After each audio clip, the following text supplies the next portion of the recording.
ต่อจากนี้ไปขอเชิญท่านทั้งหลายรับฟังรายการสารธรรมยามแลงดำเนินรายการโดย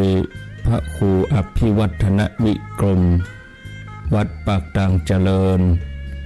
ตำบลดอยหล่ออำเภอดอยหล่อจังหวัดเชียงใหม่เชิญรับฟัง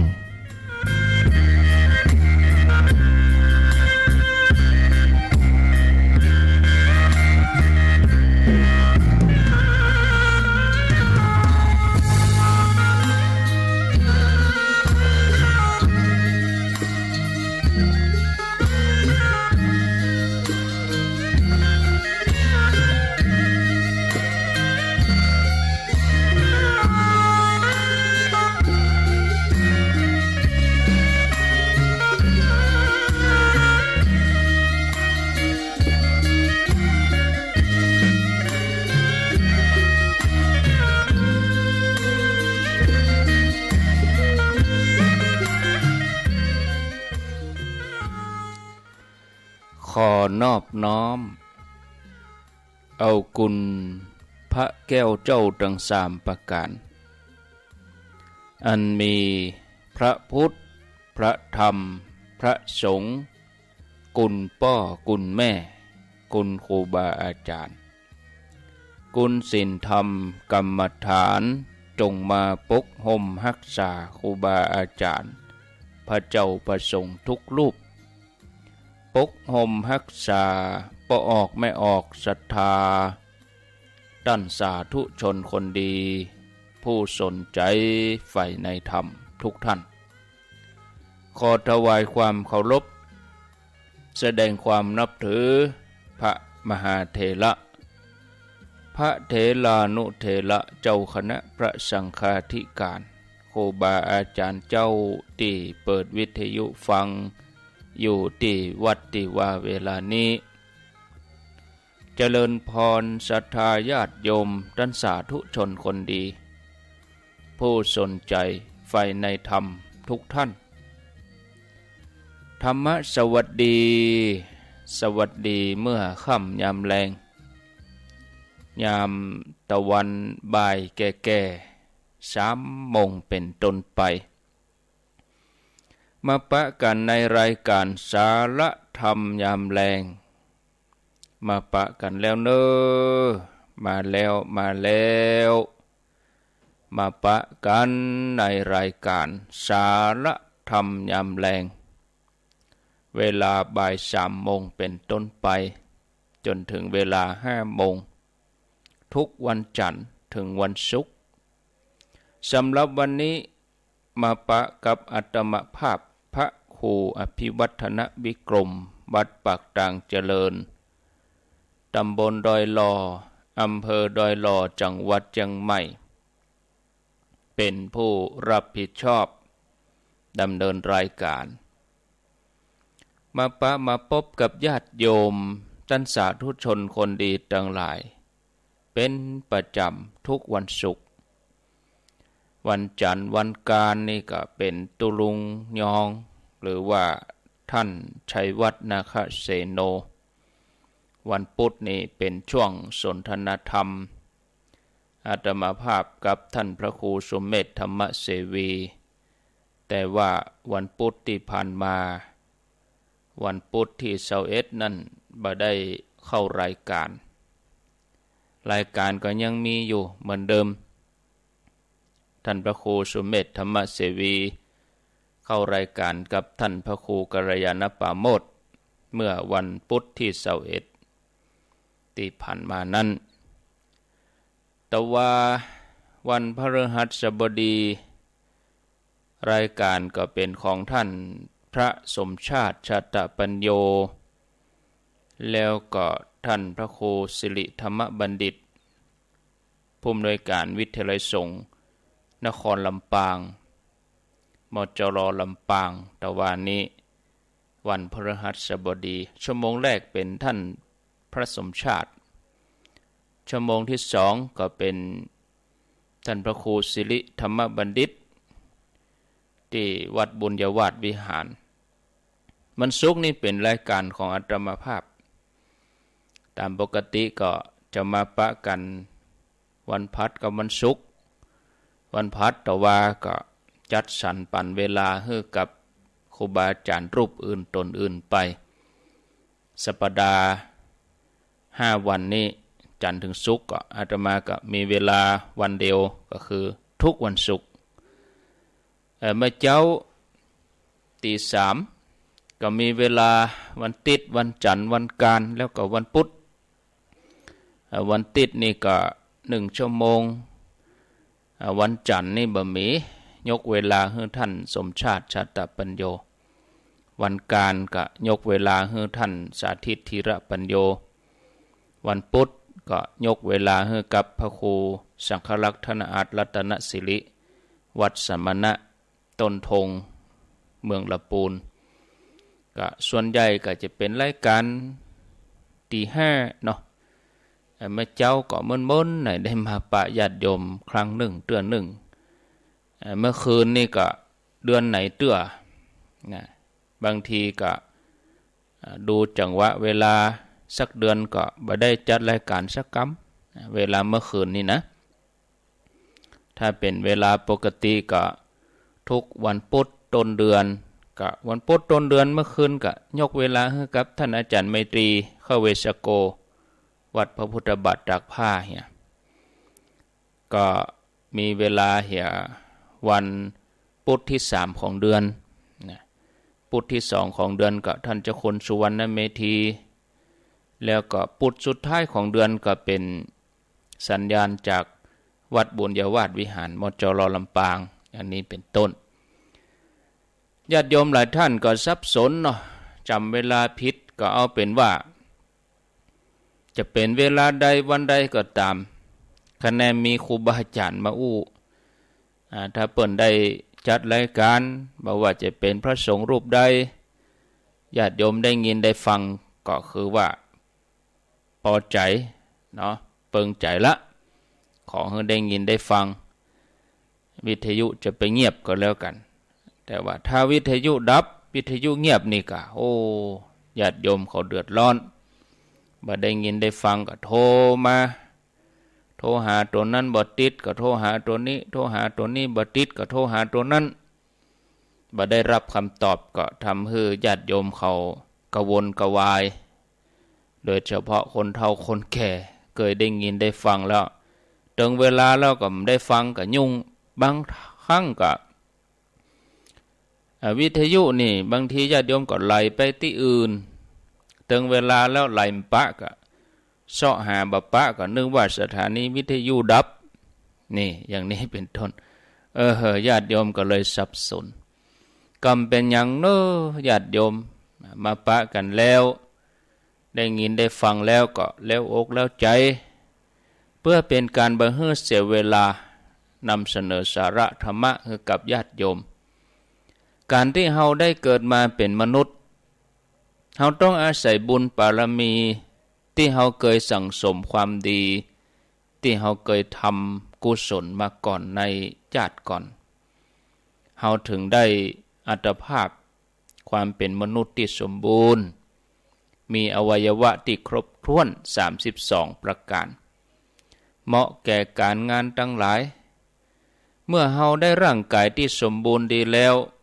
เฮาควรจะเอาความสมบูรณ์ที่เฮาได้เนี่ยมาสร้างบุญต่อมาเพิ่มเติมบารมีให้ยิ่งขึ้นไปเฮาบ่ควรที่จะเอาไปใช้ในทางที่ผิดมัวเมาประมาทเลินเล่อเฮาควรจะหมั่นให้ทานรักษาศีลเจริญภาวนาเพราะ3อย่างนี้เป็นเบื้องต้นเป็นที่มาแห่งบุญกุศลที่จะทำเฮาทุกคนเป็นผู้ถึงพร้อมด้วยรูปสมบัติทรัพย์สมบัติคุณสมบัติแล้วก็มรรคผลนิพพานถ้าเป็นอย่างนี้นี่ชีวิตของเฮาที่เกิดมาในภพนี้ชาตินี้ก็มีคุณค่าบ่เสียเวลาบ่เปล่าประโยชน์จะเป็นชีวิตที่มีสาระแก่นสารสุคติโลกสวรรค์เป็นสถานที่รองรับสำหรับผู้ที่ปั้มเพ็งบุญบารมีผู้ที่มีสัมมาทิฏฐิ ถึงแม้ยังบ่ฮู้ว่าองค์ประกอบของสัมมาทิฏฐิมีอย่างพ้องหรือปฏิบัติบ่ครบตามหลักสัมมาทิฏฐิก็ตามแต่ด้วยความเป็นผู้ที่มีพื้นฐานใจดีมีความเคารพอ่อนน้อมถ่อมตนมีความเอื้อเฟื้อเผื่อแผ่แบ่งปันย่อมฮื้อถึงสุคติเป็นที่หวังได้เหมือนกันส่วนคนที่บ่มีสัมมาทิฏฐิอยู่ในใจแม้แต่ข้อเดียวก็บ่สามารถที่จะไปสู่สุคติได้เมื่อละจากโลกไปแล้วจะมีแต่ทุกขติเป็นที่หวังไปญาติโยมท่านสาธุชนท่านผู้ฟังทั้งหลายวันนี้จะมาอู้ถึงเรื่องอดีตชาติของท่านอุลุเวกัสสปะหลายท่านได้ฟังต่อไปตอนที่แล้วเนี่ยที่ท่านอุลุเวกัสสปะที่ท่านเป็นชลิน3พี่น้องแล้วก็มีโยมถามเหมือนกันชลินนี่เป็นอย่างใดท่านคนชื่อชลินนี่คืออย่างใดคนละความหมายคำว่าชลินนี่ก็เหมือนกับฤาษีสมัยนั้นน่ะเปิ้นเป็นฤาษีที่ปูชาไฟศรัทธาญาติโยมท่านทั้งหลายเปิ้นยังมีทิฏฐิเก่าทิฏฐิเดิมของเปิ้นอยู่ก็จะมาเล่าให้ญาติโยมทั้งหลายถึงเรื่องญาติก่อนของท่านอุลุเวกัสสปะที่เปลี่ยนจากเป็นผู้ที่มีมิจฉาทิฏฐิมาเป็นผู้ที่มีสัมมาทิฏฐิเรื่องราวเป็นอย่างใดเรื่องก็มีอยู่ว่าในอดีตการมีพญาเจ้าเมืองชื่อว่าอังคติราชพญาเจ้าเมืององค์นี้ครองราชอยู่ที่กรุงมิถิลานครแคว้นวิเทหรัฐแล้วก็มีอมาตย์อยู่3 คนอมาตย์3 คนนี้ชื่อว่าวิชยอมาตย์1สุนามะอมาตย์1แล้วก็อาลาตะอมาตย์แถม1รวมเป็น3ในเดือน12ดอกโกมุตบานคนตั้งหลายก็ป้ากันตกแต่งบ้านจองเพื่อมีความสวยงามตระการตาพญาเจ้าเมืองพระองค์ก็ตรัสถามเหล่าอมาตย์ว่า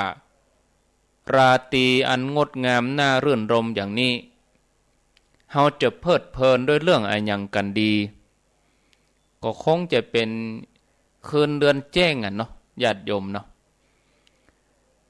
เนื่องจากอามาตย์เหล่านั้นมีวินิจฉัยยังบ่สมบูรณ์ก็หมายถึงว่ายังบ่ได้คิดอ่านที่ครบถ้วนบ่มีความสมบูรณ์ก็เลยกราบทูลตามที่ตัวเก่าชอบใจอาลาตะเสนาบดีอามาตย์ก็ให้พระองค์ว่าโอ้ช่วงเวลานี้เป็นช่วงเวลาที่ม่วนอกม่วนใจเฮาควรจะเพลิดเพลินด้วยการออกรบออกทำสงครามเพื่อจะยึดหัวเมืองต่างๆเอาไว้ในอำนาจอามาตย์คนนี้คงจะบ้าสงคราม ก็เลยกราบทูลให้พญาเจ้าเมืองว่าไปทำสงครามดีกว่าอามาตย์คนที่2สุนามะอามาตย์ก็มีความแย้งว่าโอ้ทำสงครามในฤดูกาลนี้ยังบ่เหมาะสมเนอะมันเป็นหน้าฝนข้าวกล้าการเกษตรก็ยังบ่ดีนะยับยั้งก่อนเวลานี้พระองค์ควรจะอยู่กล้าในวังเสวยกรรมคุณให้เต็มที่มีสนมกำนันมากมายก็อยู่ในวังเนี่ยบ่ต้องออกไปไหนอยู่สุขสบายเพลิดเพลินอามาตย์แถมคนนี่ชื่อว่าวิชยอามาตย์ผู้มีปัญญาฉลาดกราบทูลพญาเจ้าเมืองว่าโอ้ข้าแด่พระองค์บ่ควรที่จะไปหลงไหลกับการทำสงครามบ่ควรจะไปหลงไหลกับการเสพกามบ่ควรจะหลงไหลกับกรรมคุณทั้งหลาย นะสิ่งเหล่านี้มันหาได้โดยบ่ยากแต่สิ่งที่ยากกว่านั้นแล้วก็ดีเลิศกว่านั้นคือว่าเฮาควรจะปากันเข้าหาสมณะผู้เป็นพระหูสูตรผู้มีความรู้เพื่อที่เฮาจะได้กำจัดความสงสัยพญาเจ้าเมืองอาคาติราชพระองค์ก็เป็นผู้ที่ใฝ่ในธรรมอยู่แล้วก็เลยมีความหันสนับสนุนตามคำอู้ของวิชยอามาตย์แต่ยังบอกฮู้ว่าจะไปสนทนากับสมณพราหมณ์รูปไหนอาลตะเสนาบดีก็ถือโอกาสกราบทูลเพื่อเอาใจพระราชาว่ามีนักบวชชีเปยที่โลกสมมุติว่าเป็นนักปราชญ์ชื่อว่าคุณะเขาผู้นี้เป็นพหูสูตรหูนักเขาอู้ม่วนขอเดชะเราทั้งหลายควรจะเข้าไปหาท่านผู้นี้มีชื่อว่าท่านคุณะเขาจะได้ขจัดความสงสัยอันนี้เป็นนักบวชชีเปยหรอญาติโยม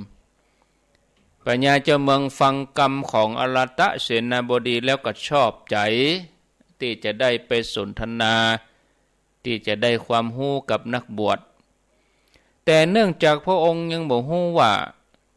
นักบวชคนนี้ที่ชื่อว่าคุณะเนี่ยเป็นนักบวชชีเปยเนี่ยแล้วพระองค์ก็บอกรู้ตัวว่านักบวชที่แท้จริงที่มีสัมมาทิฏฐิครบถ้วนนั้นมีลักษณะจะใดก็เลยตัดสินใจไปตัวอาลตะเสนาบดีก็คืออเจลกะนั่นนะอเจลกะนี่หมายถึงว่านักบวชนอกศาสนาก็ไปตามคำแนะนำของท่านอาลตะเสนาบดีเมื่อไปถึงก็ทรงเดินเข้าไปหาอเจลกะจากนั้นพญาเจ้าเมืองก็ถามหัวข้อธรรมต่างๆว่านรชนพึงประพฤติธรรมในมารดาบิดาอย่างใดพึงประพฤติธรรมในอาจารย์อย่างใดพึงประพฤติธรรมในบุตรภรรยาอย่างใดพึงประพฤติธรรมในบุคคลผู้เจริญด้วยอายุจะใดพึงประพฤติธรรมในพระนิกายจะใดพึงประพฤติธรรมในชนบทจะใดมหาชนควรประพฤติธรรมอย่างใดละจากโลกนี้ไปแล้วถึงจะได้ไปสู่สุคติส่วนคนบางพวกผู้บ่ตั้งอยู่ในธรรมเหตุใดถึงตกลงไปในนรกถามอย่างอี้กับอาเจลกะกับนักบวชชีเปยนี้เนื่องจากปัญหานี้เป็นปัญหาที่พระองค์ควรจะถามนักปราชญ์บัณฑิตผู้มีสัมมาทิฏฐิครบถ้วนอย่างองค์พระสัมมาสัมพุทธเจ้าแต่กลับไปถามหมู่นักบวชชีเปยบ่ฮู้เบื้องต้นท่ามกลางที่สุดเมื่อคุณะอเจลกะถูกถามอย่างนั้นตัวเก่าก็บ่ฮู้คำตอบที่ถูกต้องได้แต่ทูลว่าข้าแด่มหาราชเจ้าขอพระองค์ทรงสดับฟังเตอะเสร็จเรียบร้อยแล้วอาเจลกะนี่ก็เริ่มตั้งกำอูติผิดเพี้ยนไปกำอูติผิดเพี้ยนนั่นก็บอกว่าข้าแด่มหาราชขอพระองค์ฟังต่างที่แท้ผลแห่งการประพฤติปฏิบัติบาปบุญนั่นมันแบบมีนี่หรอขอเดชะโลกนี้โลกหน้าก็บ่มีกุลป่อกุลแม่ก็บ่มีเพราะต่างคนเกิดมาก็ทำหน้าที่ของตัวเก่าอีเนาะสัตว์ทั้งหลายนั้นเสมอกันก็ว่าไปนักล้วนแล้วแต่ว่ามันเป็นสิ่งที่บ่ถูกต้องตรงกันข้ามเมื่อเจลกะพรรณนาบอกว่าบาปบุญยังบ่มีจริงสวรรค์นรกก็บ่มีจริงนะ โอ้ญาติโยมเนื่องจากเป็นผู้ที่มีกรรมอู้ที่เป็นมิจฉาทิฐิเนี่ยไปบ่ปอก็ยังเกี้ยกล่อมให้พญาเจ้าเมืองเชื่อถือนับถือเนี่ยโดยเสาะหาหลักฐานอันยังบ่ได้บอกว่ารูปกายอันเป็นที่รวมของดินน้ำลมไฟทุกสุขแล้วก็ชีวิตนี่เป็นของเตี้ยงบ่ขาดสูญไปไหนนี่หรอผู้ที่ถูกฆ่าหรือว่าถูกตัดหรือว่าเบียดเบียนอันอย่างใดบ่มีศาสตราทั้งหลายพึงเป็นไประวังรูปกายว่าไปพิษหมดละญาติโยมกรรมอูของอเจลกะนี่เป็นกรรมอูของผู้ที่มีความหันพิษก็ทำให้พญาเจ้าเมืองหู้สึกหันดีหันงามไปตุยเพราะฟังแล้วก็มีเหตุผลน่าเชื่ออยู่บ่น้อยแต่ความรู้สึกลึกๆในใจของพระองค์จะเป็นอย่างไรเนี่ยญาติโยมทั้งหลายกำเดียวเฮามาฟังต่อเนื่องไปเลยตอนนี้เฉพาะบทเนี้ยที่เฮาได้ยินได้ฟังแล้วเนี่ยเฮาจะหันว่าคนที่มีความหันพิษคนที่มีความหันโกงจักเป็นดอกบัวหันชั่วเป็นดีญาติโยมทั้งหลายคือคนที่มีความหันพิษเป็นชอบนี่บางครั้งก็ดูเหมือนว่ามีกรรมอู้การกระทำที่น่าเชื่อถือบางทีก็ทำให้คนฟังนั้นเคลิบเคลิ้มถ้าบ่มีธรรมะในใจก็เป็นการยากที่จะแยกแยะว่าคนพาลหรือคนที่เป็นมิจฉาทิฐินี่มีลักษณะจะใดก็เลยจำเป็นที่เขาจะต้องห้ำเรียนศึกษาตามความเป็นจริงของชีวิตแล้วก็ให้มีสัมมาทิฏฐิติดแน่นอยู่ในใจให้เราทั้งหลายสามารถแยกแยะได้ว่าอันยังผิดอันยังถูกโดยที่เราบ่ต้องเป็นหลงกรรมของคนที่บ่ฮู้ชีวิตเขาถึงจะปลอดภัยศรัทธาญาติโยมท่านสาธุชนคนดีทั้งหลายเฮามาฟังต่อเนื่องไปเลยพญาเจ้าเมืองจะเป็นอย่างไรนี่ญาติโยมทั้งหลายกฎแห่งกรรมเนี่ยเป็นกฎสากลที่อยู่คู่กับโลกที่มีมาก่อนกฎหมายอื่นๆนะกฎหมายที่เปิ้นตรากันเป็นกฎหมายที่ให้เฮาปฏิบัติถึงวันนี้มาเมื่อลูนกฎแห่งกรรมลูกกฎแห่งกรรมนี่มาก่อนเปิ้นเพราะว่ากฎแห่งกรรมนี่เป็นกฎธรรมชาติที่บ่มีไผบัญญัติขึ้นมาบรรดากฎหมายนี่เป็นกฎหมายที่เกิดขึ้นโดยมนุษย์เฮาบัญญัติขึ้นมาเพื่อจะควบคุมมนุษย์นะญาติโยมแต่กฎแห่งกรรมนี่เป็นกฎธรรมชาติเป็นผลที่เกิดจากการกระทำของแต่ละคนถ้าเฮาทำดีเฮาก็ย่อมได้รับอานิสงส์แห่งความดีถ้าเฮาทำความชั่วเฮาก็ย่อมมีวิบากกรรมที่ทุกข์ทรมานคนทำกรรมดีเมื่อละโลกไปแล้วบุญจะส่งผลให้เสวยสุขในสุคติโลกสวรรค์แม้เมื่อมาเกิดเป็นมนุษย์แถมก็จะสมบูรณ์ด้วยมนุษย์สมบัติทรัพย์สมบัติเครื่องอำนวยความสะดวกบ่มีการขาดตกบกพร่องเพราะอำนาจแห่งทานบารมีส่งผลให้เฮาเป็นผู้ที่มีความสุขกายสบายใจเป็นผู้ที่มีสุขภาพร่างกายแข็งแรงบ่เจ็บบ่ป่วยบ่ไข้ก็ด้วยอำนาจแห่งศีลที่เฮารักษาไว้หรือมีสติปัญญาเฉลียวฉลาดรู้แจ้งแทงตลอดในศาสตร์วิชาทั้งหลายโดยอำนาจแห่งการเจริญสมาธิภาวนาญาติโยมท่านสาธุชนมิจฉาทิฐิหมายถึงผู้มีความหันผิดไปจากทำนองครองธรรม ซึ่งองค์พระสัมมาสัมพุทธเจ้าพระองค์จัดไว้อยู่3 หมู่ 3 พวกคือพวกที่เชื่อว่าเหตุปัจจัยที่ทำให้คนเฮาเศร้าหมองหรือว่าบริสุทธิ์นั้นบ่มีชีวิตเป็นไปตามเลิกตามยามก็เลยทำให้เกิดภาวะเชื่อเรื่องดวงดาวเชื่อเรื่องโชคลาภแล้วบ่กึดพัฒนาตัวเก่าโดยการทำดีปล่อยชีวิตไปวันๆความหันผิดอย่างนี้เปิ้นฮ้องว่าอเหตุกะทิฏฐิฝ่ายที่บ่เชื่อเรื่องบาปบุญคุณโทษบ่เชื่อว่าโลกหน้าโลกนี้มีจริงเพราะเกิดว่าบาปบุญนั่นที่ทำไปส่งผลบ่ถึงภพหน้าสิ่งใดที่ทำในภพนี้จะนี่ก็จบลงพร้อมกับความตายคนเหล่านี้กลุ่มนี้ความหันอย่างนี้ฮ้องว่าอกิริยทิฏฐิซึ่งอันที่แท้จริง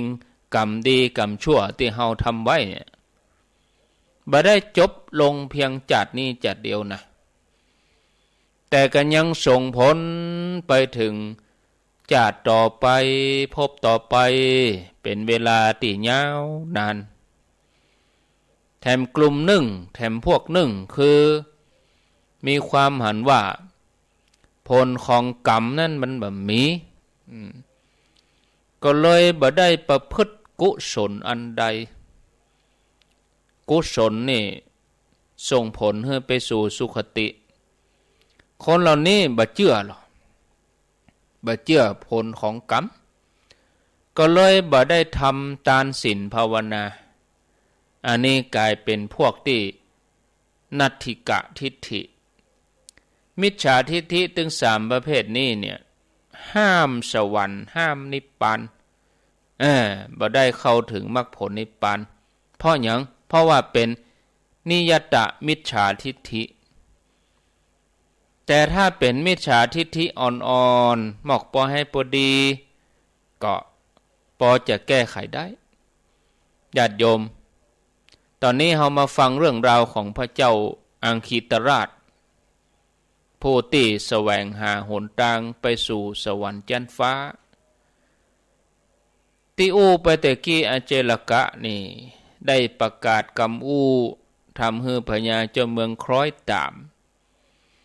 แต่ความรู้สึกลึกๆของพญาเจ้าเมืองนี่พระองค์ก็ยังบ่คงปักใจเชื่อเตื้อส่วนอลาตะเสนาบดีผู้ที่พร้อมจะเชื่ออยู่แล้วเมื่อได้ฟังกรรมของอาเจลกะก็ลงเชื่ออย่างสนิทใจถึงกับสนับสนุนว่า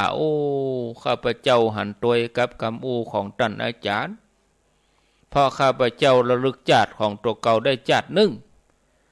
คือในชาติก่อนข้าพเจ้าเกิดในเมืองปารณสีเป็นนายพรานฆ่างัวข้าพเจ้ามีชื่อว่าปิงขละได้ทำบาปทำกรรมไว้นักได้ฆ่าสัตว์นักเมื่อตายจากชาตินั้นแล้วก็มาเกิดเป็นเสนาบดีนี่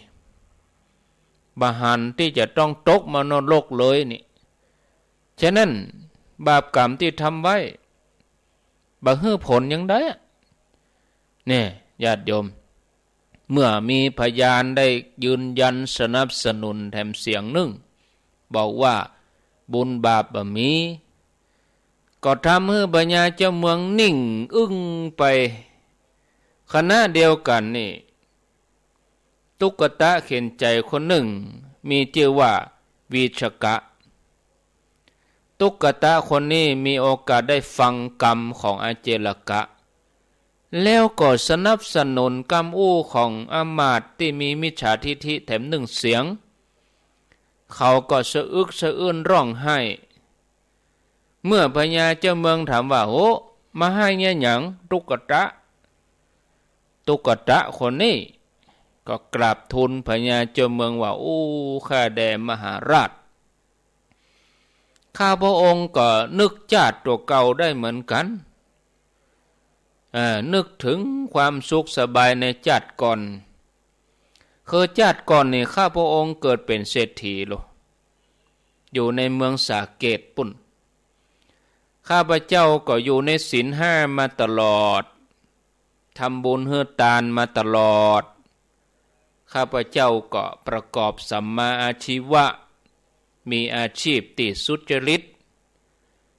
ในชาตินั้นเนี่ยข้าพระองค์นึกถึงบาปมาออกเลยทำแต่บุญ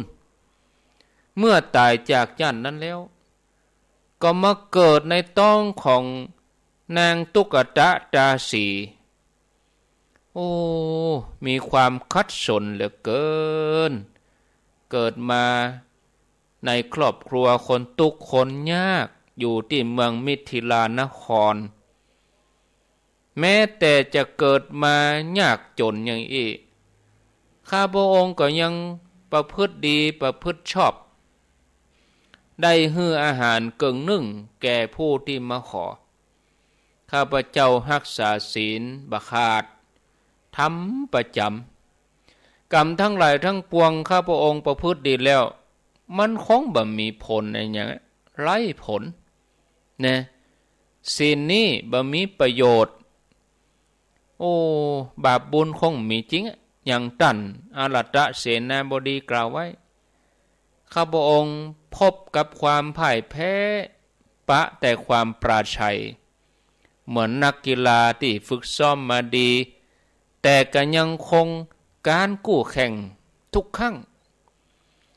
ข้าพระองค์บ่หันประตูแห่งสุขติเลยฉะนั้นที่ข้าพระองค์ให้อยู่นี่เพราะว่าอินดูตัวเก่าที่ทำความดีมาตลอดแต่ความดีที่ทำไว้นี่กับบ่ส่งผลให้ตนข้าพเจ้าเลยพญาเจ้าเมืองอัคติราชฟังกรรมของข้าทาสผู้ซื่อสัตย์ก็รู้สึกสับสนพระทัยเพราะคนใกล้ตัวบ่ว่าซ้ายบ่ว่าขวาต่างก็มีความหันพ้องต้องกันมีความหันพ้องต้องกันว่าบาปบุญคุณโทษบ่มีจริงชาตินี้ชาติหน้าบ่มีจริงสวรรค์นรกบ่มีจริงนี่เชื่ออย่างนี้ญาติโยมทั้งหลายพญาเจ้าเมืองก็เริ่มเอ็นเอียงในที่สุดพระองค์ก็ตัดสินพระทัยประกาศว่าโหเฮาเสียเวลามาจัดเมินโลนี่เฮาเมาก็ทำบุญทำกุศลกับสนมพราหมณ์เฮาเมาขวัญขวายในการบุญเฮาเมาสอนให้คนให้ประสบนิกรของเฮานี่งดเว้นจากการทำความดีนะให้เขาได้ทำบุญโอ้เสียเวลาลูนี่ตั้งแต่นี้ไปนี่เฮาจะเสวยกรรมคุณอย่างเต็มที่เลยทีเดียวเฮาบ่สนใจทศพิธราชธรรมอย่างแถมต่อไปละเนี่ยเมื่อพญาเจ้าเมืองประกาศอย่างนี้แล้วก็เลยบอกให้เจรกะปิกพระราชวังทันทีเลยเนี่ยโดยที่บ่ได้แสดงความเคารพอย่างใดๆซึ่งต่างกับการเสด็จเข้าไปหาอาเจรกะครั้งแรกพระองค์นี่แสดงความเคารพถามสารทุกข์สุขดิบแล้วก็ถามถึงธรรมะที่พระองค์ต้องการรู้ตรงเมื่อเจ้าพระองค์ก็ตรัสกับเราอมาตย์ทั้งหลายที่ประชุมกันว่าโอ้ตั้งแต่นี้เป็นต้นไปภัยบาท่ามารบกวนเฮาเนอะเฮาจะเสวยสุขในกามคุณร้อนเรื่องการบ้านการเมืองหมู่นี้หมู่เสนาอามาตย์ทั้งหลายจัดการกันเองเถอะบัดถ้ามารายงานเฮาบัดถ้ามาบอกอย่างเฮาเมื่อพญาเจ้าเมืองตรัสอย่างนี้พระองค์ก็เพลิดเพลินมัวเมายินดีอยู่ในกามคุณร้อนโดยที่บ่ได้บำเพ็ญกิจอันใดที่เป็นกุศลเมื่อถึงวัน14 ค่ำพระราชธิดาผู้มีบุญมีนามว่าพระนางรุจาพระนางรุจานี่เป็นพระราชธิดาของพญาเจ้าเมืองอังคิตราช เป็นที่โปรดปรานของพระเจ้าอังคิตราชพระธิดาก็เสด็จไปขอพระราชทานทรัพย์จำนวน1,000 กหปณะกับเสด็จพ่อเพื่อจะเอาไปทำบุญในวันผูกมาเจ้าเป็นวันที่พระนางทำมาตลอดคือในวันพระแล้วพระธิดานี่ก็รักษาศีลแล้วก็ฮือตานแก่วานิพกพเนจรคนเดินทางไกลทำอย่างนี้มาตลอดระหว่างทางที่เสด็จมานั่นปี่เลี้ยงก็ได้ยินข่าวลือว่าพญาเจ้าเมืองเสด็จป่อเนี่ยได้ฟังกำอู้ของอาเจลกะนักบวชชีเปย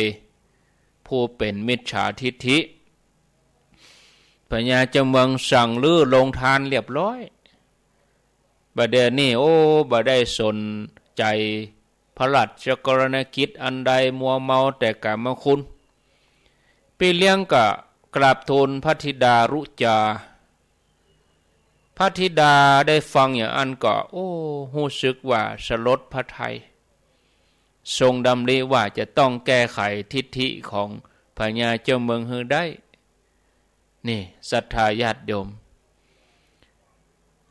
ลูกคือพระธิดานี่จะแก้ไขจิตใจของพ่อได้จะใดจำเดียวเราไปฟังต่อเลยนะแต่ว่าตอนนี้มาตัดตอนนี้เนี่ยเขาจะหันว่าแม้จะระลึกชาติได้1 ชาติแต่ความหันก็ยังบ่สมบูรณ์เพราะบ่ได้หันตลอดสัมมาทิฏฐิก็เลยบ่สมบูรณ์อาจจะหันผิดได้บางทีก็มีจิตใจวินิจฉัยผิดพลาดมันก็ส่งผลเสียต่อหลายภพหลายชาติการคบหาคนที่มีมิจฉาทิฏฐิแม้เพียงบักกี่นาทีแม้เพียงบักกี่ชั่วโมงก็สามารถเปลี่ยนวิถีชีวิตเฮาเนี่ยศรัทธาญาติโยมคือเฮากลายเป็นคนที่มีความหันผิดไปอย่างที่คาดบ่ถึงเพราะตามปกติจิตของคนทั่วไปนี่มันพร้อมจะไหลลงต่ำที่ว่าไหลลงต่ำคือไหลไปตามกระแสกิเลสโลภะโทสะโมหะเหมือนสายน้ำที่ไหลจากที่สูงลงไปสู่มหาสมุทรฉะนั้นเฮายึดมั่นในความดียึดมั่นในคำสอนของพระพุทธเจ้าแล้วก็ยึดมั่นในบุญกุศลมันเฮือตานรักษาศีลเจริญภาวนาแม้บุญยังรอเฮือผลญาติโยมเฮาทั้งหลายบ่ควรดีท้อใจเนาะในการที่จะทำความดีในการที่จะปั้มเป่งบุญบารมีการที่เฮาจะไปสู่จุดหมายสูงสุดของชีวิตเนี่ยเฮาต้องมีกำลังใจที่เข้มแข็งมีสติปัญญาบ่เท่าแต่นั้นก็ต้องมีบุญหนุนนำเฮาถึงจะประสบความสำเร็จหากมีแต่ความพยายามแต่ขาดสติปัญญาพิจารณาความพยายามนั่นก็สูญเปล่าความพยายามที่บ่มีวันล้มเหลวคือพยายามที่มีความเพียรพยายามที่นำใจมาสู่ที่ดีคือใจนั่นจะต้องมีสัมมาทิฏฐิญาติโยมทั้งหลายเนี่ยเรื่องของพระเจ้าอังคิตราชที่ลงฟังกรรมของอาเจลกะเพราะว่าบ่ได้มีโยนิโสมนสิการคำว่าโยนิโสมนสิการนี่นะญาติโยมท่านสาธุชนมีปรากฏเป็นสูตรหนึ่งที่พระองค์ทรงตรัสเหมือนกันปรากฏที่ชื่อว่าโยนิโสมนสิการสัมปะสาทสูตรดูก่อนภิกษุทั้งหลายเรายังมาเล็งหันทำอื่นแม้สักอย่างหนึ่งซึ่งเป็นเหตุให้อริยมรรคมีองค์8ที่ยังบ่เกิดก็ย่อมเกิดขึ้นหรือเกิดขึ้นแล้วย่อมถึงความเจริญบริบูรณ์ยิ่งขึ้น เหมือนความถึงพร้อมแห่งการกระทำไว้ในใจโดยแยบคายดูก่อนภิกษุทั้งหลายภิกษุพูดถึงพร้อมด้วยการกระทำไว้ในใจโดยแยบคาย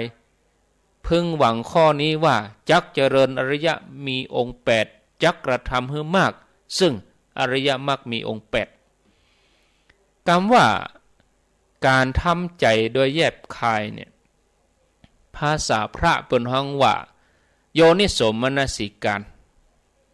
คำว่าโยนิโสมนสิการคือการพิจารณาไตรตรองสืบสวนบ่หลงเชื่อง่ายๆแล้วก็บ่ได้ดื้อรั้นโดยทิฏฐิมานะบ่มีอคติความลำเอียงใคร่ครวญพิจารณาโดยสติปัญญาเพื่อให้เกิดความรู้ที่ถูกต้อง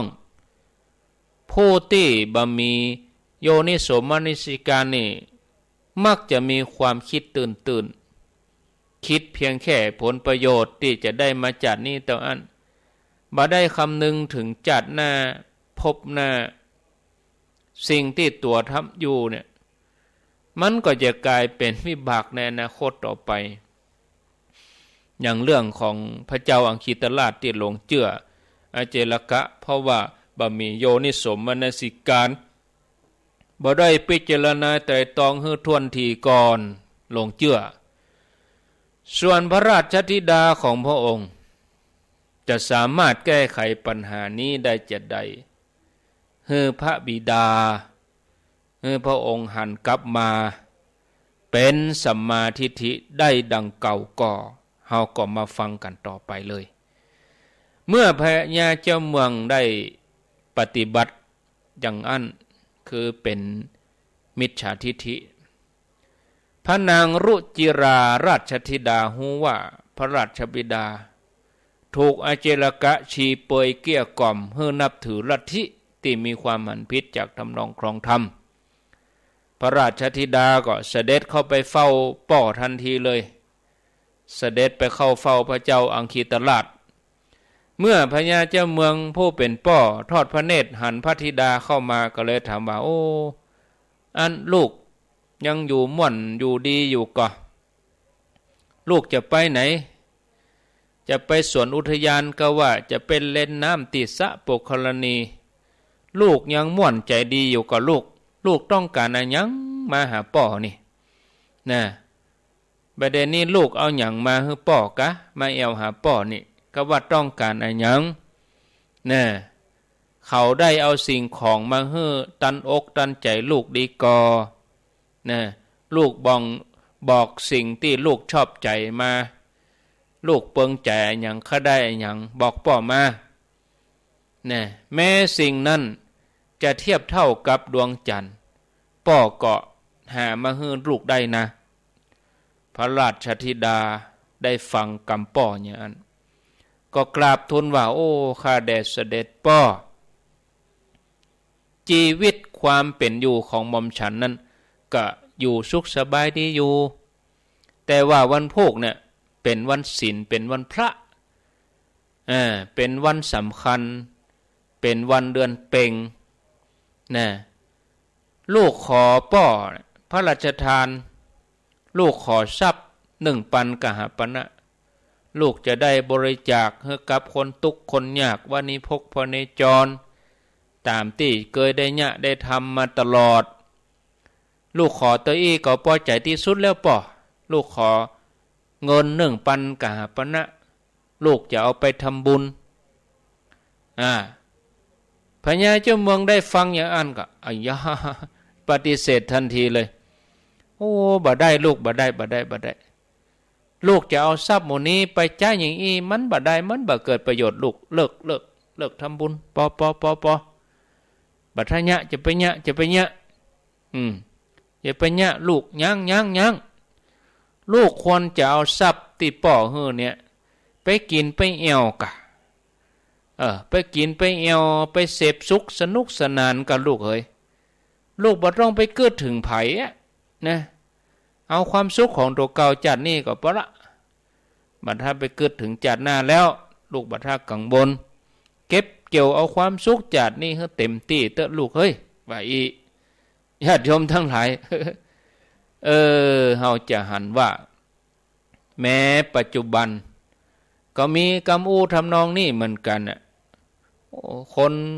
มีความคิดอย่างนี้ก็มีเหมือนกันนะเพราะเขาบ่ฮู้จักปรโลกหรอกเขาบ่ฮู้จักนรกสวรรค์นี่นะเขาบ่ฮู้จักว่าความทุกข์ในมรณรกเป็นยังไงก็เลยกึดตื่นใครกินใครเอาใคร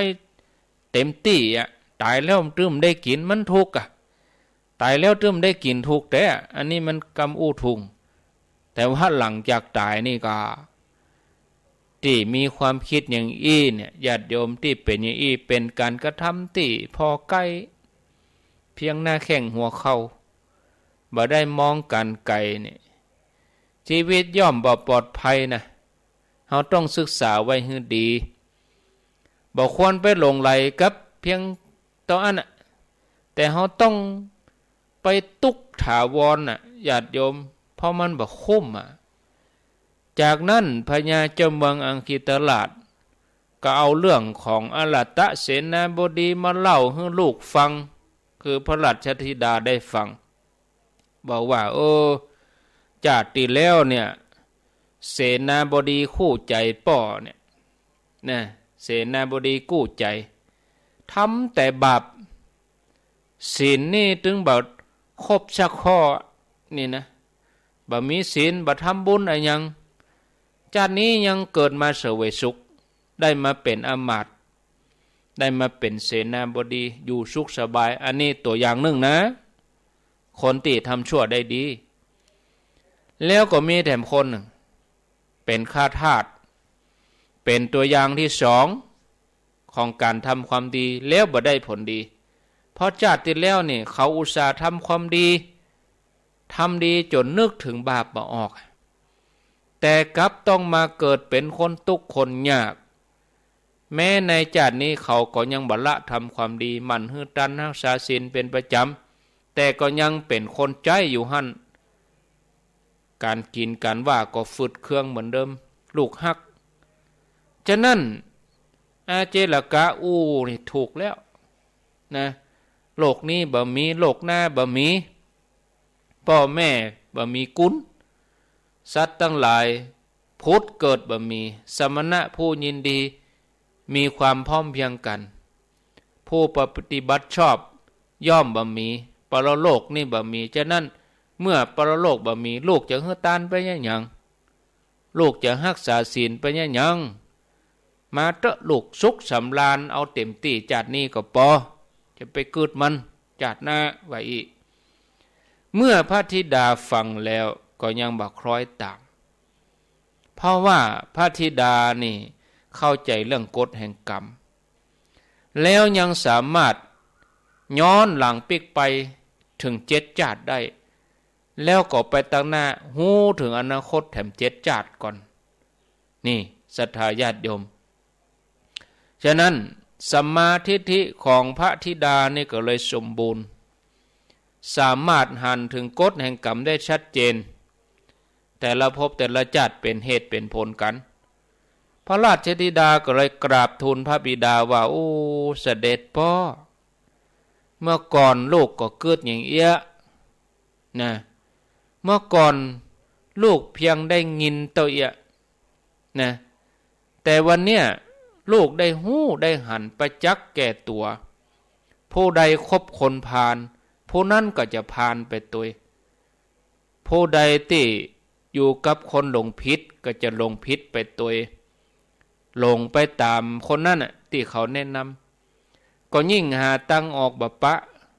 ผู้ใดคบคนพาลผู้นั้นก็เป็นคนพาลเหมือนม้าเดินตามหลังคนเลี้ยงม้าขาเปเหมือนต้นมะม่วงแม้จะมีรสชาติหวานอร่อยแต่เมื่อต้นมะม่วงนั้นไปปลูกใกล้ต้นสะเดาก็มีรสขมได้กำอูเหล่านี้ลูกเคยได้ยินมาวันนี้ลูกได้ประจักษ์แก่ตาหูแก่ใจเสด็จพ่อการที่พระองค์อาศัยคนพาลอย่างอาเจลกะนักบวชชีเปยผู้บ่มีความละอายเหมือนกับเด็กน้อยไปหลงเชื่อกรรมของอลตะเสนาบดีผู้เสื่อมจากชาติ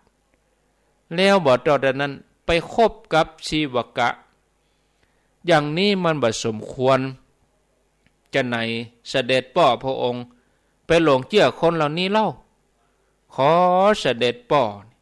ไตรตรองตามกรรมของหม่อมฉันเตอะจากนั้นพระราชธิดาก็ระลึกชาติไปพออดีตชาติของอรตะเสนาบดีว่าโอ้เขาทำกรรมมาอย่างไว้ถึงได้เป็นเสนาบดีแล้วก็กราบทูลให้พระบิดาว่าอรตะเสนาบดีระลึกชาติได้เพียงชาติเดียวแล้วยังบ่เข้าใจเรื่องกฎแห่งกรรมนะซึ่งก่อนนั้นเสนาบดีผู้หลงผิดเนี่ยเกิดเป็นนายโคฆาตในสมัยพระเจ้ากัสสปะนายโคฆาตก็คือเพชฌฆาตฆ่างัวนะเขาได้เอาพวงดอกอังกาบไปบูชาเจดีย์ด้วยความเลื่อมใสเมื่อละจากนั้นจากนั้นแล้วก็ได้ท่องเที่ยวอยู่ในสวรรค์เป็นเวลายาวนานแต่เพราะว่าตัวเองเคยทำบาปอกุศลชนกกรรมเคยเลยนำให้เกิดในตระกูลของคนฆ่างัวอันที่จริงกรรมคือปาณาติบาตจะส่งผลให้เขาเกิดอบายภูมิเสวยวิบากกรรมแสนทรมานแต่เพราะกุศลที่เกิดจากการได้เอาดอกอังกาบมาบูชาเจดีย์ยังอุปถัมภ์ให้เขาได้ผลอยู่กรรมดีนั่นก็เลยช่วงชิงส่งผลให้เขาก่อนเหมือนเอาขี้เถ้ากรบฐานไฟโดยอนุภาพแห่งบุญชนกกรรมไฟกุศลก็เลยทำให้เขาได้เกิดเป็นเสนาบดีแล้วก็ระลึกชาติได้เพียงชาติเดียวเท่านั้นเขาก็เลยสนับสนุนกรรมอูของอาเจลกะแต่เขาบ่อาจจะระลึกถึงบุญที่ตัวเก่าทำไว้ในอดีตบัดเจ้าแต่นั้นในชาติปัจจุบันก็ยังทำแต่บาปอกุศลยินดีในการรบราฆ่าฟันนะทำเป็นอาจินอย่างนี้ทำไว้สองชาติเนี่ยจะส่งผลให้เขาไปเกิดในนรกนะหันก็ว่ากรรมในอดีตที่เขาทำไว้เป็นตัวกำหนดพันธุกรรมเป็นตัวกำหนดชะตากรรมที่จะนำไปสู่ความสว่างหรือว่าความมืดกฎแห่งกรรมของแต่ละคนนี่มีความสั้นความยาวสลับซับซ้อนแตกต่างกันผลที่เกิดขึ้นในใจเขาจะมาพอเพียงจัดนี้จัดเดียวบ่ได้ยังบ่ได้เนี่ยนะเขาต้องย้อนไปแต่ว่าเขาไปทำอย่างตะวันซึนไปยังไงมันพวกเขาตั้งใจเขาจะทำอย่างอย่าฉะนั้นญาติโยมเขาต้องจับแง่คิดให้ดีโดยใจหลักโยนิโสมนสิการจะไปฟังเรียบด่วนเจืออันยังง่ายๆเฮือเจือผู้หู้อย่างพระพุทธเจ้าเป็นหลักแล้วก็เฮือมันทำจิตทำใจของเอาเฮือสะอาดผ่องใสนะญาติโยมนะเฮือมันฝึกฝนอบรมตัวเองการมันฝึกฝนอบรมตัวเองนี่เป็นรากฐานของการพัฒนาประสบการณ์ที่ผ่านเข้ามาในชีวิตถือว่าเป็นสิ่งที่ช่วยหล่อหลอมชีวิตของเราให้แข็งแกร่งเหมือนกับเพชรที่จะฉายแสงแวววาวเป็นที่ดูดตาดึงใจของผู้ได้ปะได้หันนะก็เพราะว่าผ่านการเจรไนนี่ค่ะเจรไนครั้งแล้วครั้งเล่านะบนเส้นทางของการสร้างบุญสร้างบารมีบางครั้งเฮาทำไปเนี่ยมันก็ล้มลุกคุกคานพ้องโดยที่เฮาบ่ฮู้ว่าเกิดขึ้นเพราะอะไรหยังแล้วบ่ฮู้จะแก้ไขอย่างใดบางครั้งบางทีวิถีชีวิตเส้นทางชีวิต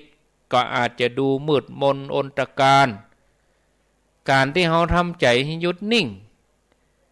เขาจะพบต่างออกพอช่องทางแห่งความสำเร็จได้ญาติโยมท่านสาธุชนนะกำเดียวเราไปฟังเรื่องราวของพระเจ้าอังคิตราชต่อเนาะแต่พอเวลาเดี๋ยวนี้มดลงก่อนชั่วโมงแรกฟังรายนี้ไปไหนเต้นเนอะใครจะโทรก็ กำเดียวก็ไปโทรในชั่วโมงที่2ประมาณ20 นาทีสุดท้ายกำเดียวขอพักฉันน้ำสักกำก่อนประมาณ3-4 นาทีฟังไรนี้ไปไหนเตี้ยเนอะกำเดียวก่อยมาปะกันญาติโยมท่านทั้งหลายขอพักสักกำก่อนฟังไรนี้ไปไหนเตื้อนะเจริญพร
ขอเชิญร่วมทำบุญทอดกฐินและวางศิลาฤกษ์ศาลาการประเรียนณที่พักสงฆ์เหล่ามนทาหมู่ที่ 3 ตำบลดอยหล่ออำเภอดอยหล่อจังหวัดเชียงใหม่วันที่ 12 ตุลาคม 2565 เวลา 13:39 นาทีเรื่องด้วยที่พักสงฆ์เหล่ามนทาได้เริ่มก่อสร้างมาตั้งแต่วันที่ 17 มิถุนายน 2565 เพื่อเป็นสถานที่ประกอบพิธีทางพระพุทธศาสนาและเป็นศูนย์รวมจิตใจของศรัทธาประชาชนทั่วไปโดยจะได้ทำการสร้างเสนาสนะถาวรวัตถุที่มั่นคงให้เหมาะสมกับที่จะยกฐานะเป็นวัดในพระพุทธศาสนาสืบไปดังนั้นจึงมีผู้มีจิตศรัทธาร่วมใจกันบริจาคทุนทรัพย์ โดยเครือข่ายการเผยแผ่ธรรมะของคณะสงฆ์คลื่นสีขาวทั่วทุกสารทิศตลอดจนศรัทธาประชาชนทั้งหลายทั่วไปทุกคนตั้งกุศลเจตนาในการทอดกฐินสามัคคีและวางศิลาฤกษ์สร้างศาลาการประเรียนณที่พักสงฆ์เหล่ามนทาตามกำหนดการดังนี้วันที่ 5-11 ตุลาคม 2565 เป็นวันตกแต่งดาวเตรียมสถานที่วันที่ 12 ตุลาคม 2565 เป็นวันทอดกฐินและวางศิลาฤกษ์เวลา 8 นาฬิกาถึง 12 นาฬิกาเปิดโอกาสให้ศรัทธาประชาชนทำบุญตามอัธยาศัยและร่วมตอกไม้มงคลตามกุศลเจตนาเวลา 11 นาฬิกาถวายเพลพระสงฆ์และเลี้ยงอาหารประชาชนแบบโรงทานเวลา 12 นาฬิกา 30 นาทีเริ่มแห่ต้นกฐินสามัคคีแต่ละสายบุญและแห่แผ่นศิลาฤกษ์เวลา 13 นาฬิกา 30 นาทีประกอบพิธีวางศิลาฤกษ์และทอดกฐินในโอกาสอันเป็นบุญกุศลแห่งการสร้างวัดใหม่และทอดกฐินพร้อมวางศิลาฤกษ์สร้างศาลาการประเรียนครั้งนี้จึงขอกราบนิมนต์พระสงฆ์ครูบาอาจารย์และเชิญชวนศรัทธาพุทธศาสนิกชนทุกท่านได้ร่วมบุญตอกไม้มงคลปฐมฤกษ์เป็นมหามงคลอันยิ่งใหญ่ในวันที่ 12 ตุลาคม 2565 นี้ด้วยขออำนาจคุณพระศรีรัตนตรัยและสิ่งศักดิ์สิทธิ์ทั้งหลายตลอดจนพระสยามเทวาธิราชด้วยอำนาจเดชเดชะเทวาอารักษ์รุกขเทวดาภูมิเทวะพระแม่ธรณีคุณพ่อคุณแม่จงแผ่ไพศาลด้วยบุญแห่งการให้ทานของท่านทั้งหลายจงเป็นพลวะปัจจัยส่งเสริมสนับสนุนให้เศรษฐีใจบุญนายทุนใจดีและผู้มาร่วมงานทุกท่านจงมีอายุวันนะสุขะปฏิภาณสมบูรณ์ตลอดกาลนานเถิดสาธุ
ศรัทธาญาติโยม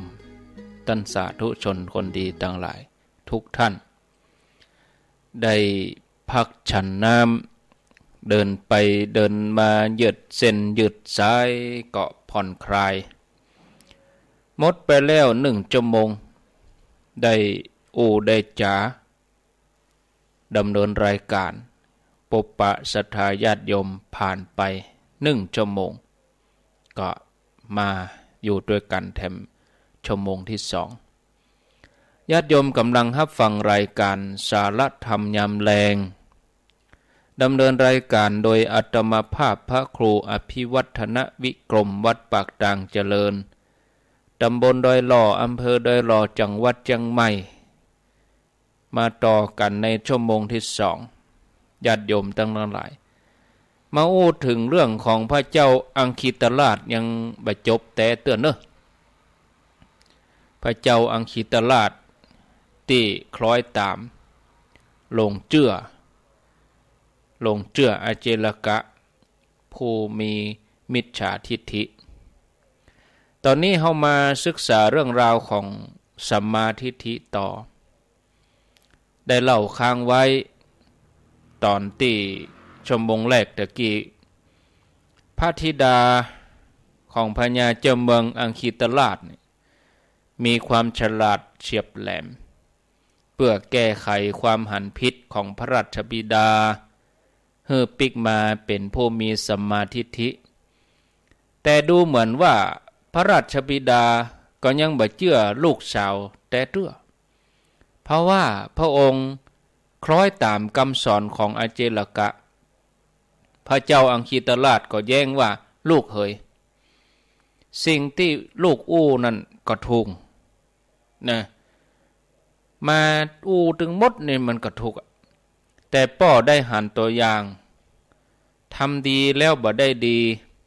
ป้อได้หันตัวอย่างมาแล้วเหมือนยังข้าทาสคนเนี้ยนะทำบุญมาตลอดชาติแล้วก็ทำบุญมาตลอดมาถึงชาตินี้ก็ทำบุญตลอดก็ย่อมหันได้ดีพระราชธิดาได้ฟังอย่างอันแล้วก็ระลึกชาติไปว่าโอ้ข้าทาสคนนี้ทำกรรมมาอย่างไว้ถึงได้มาเกิดเป็นคนในตระกูลคนทุกข์คนยากได้เป็นข้าทาสคนรับใจอย่างนี้พระราชธิดาย้อนหลังระลึกชาติก็บอกว่าโอ้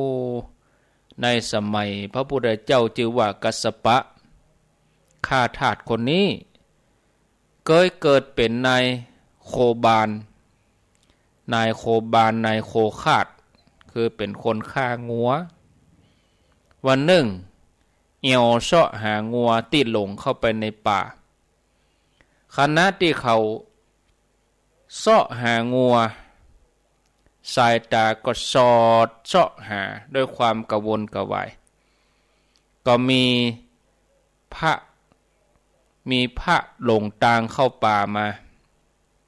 พระรูปนี้ก็ถามเส้นทางว่าโยม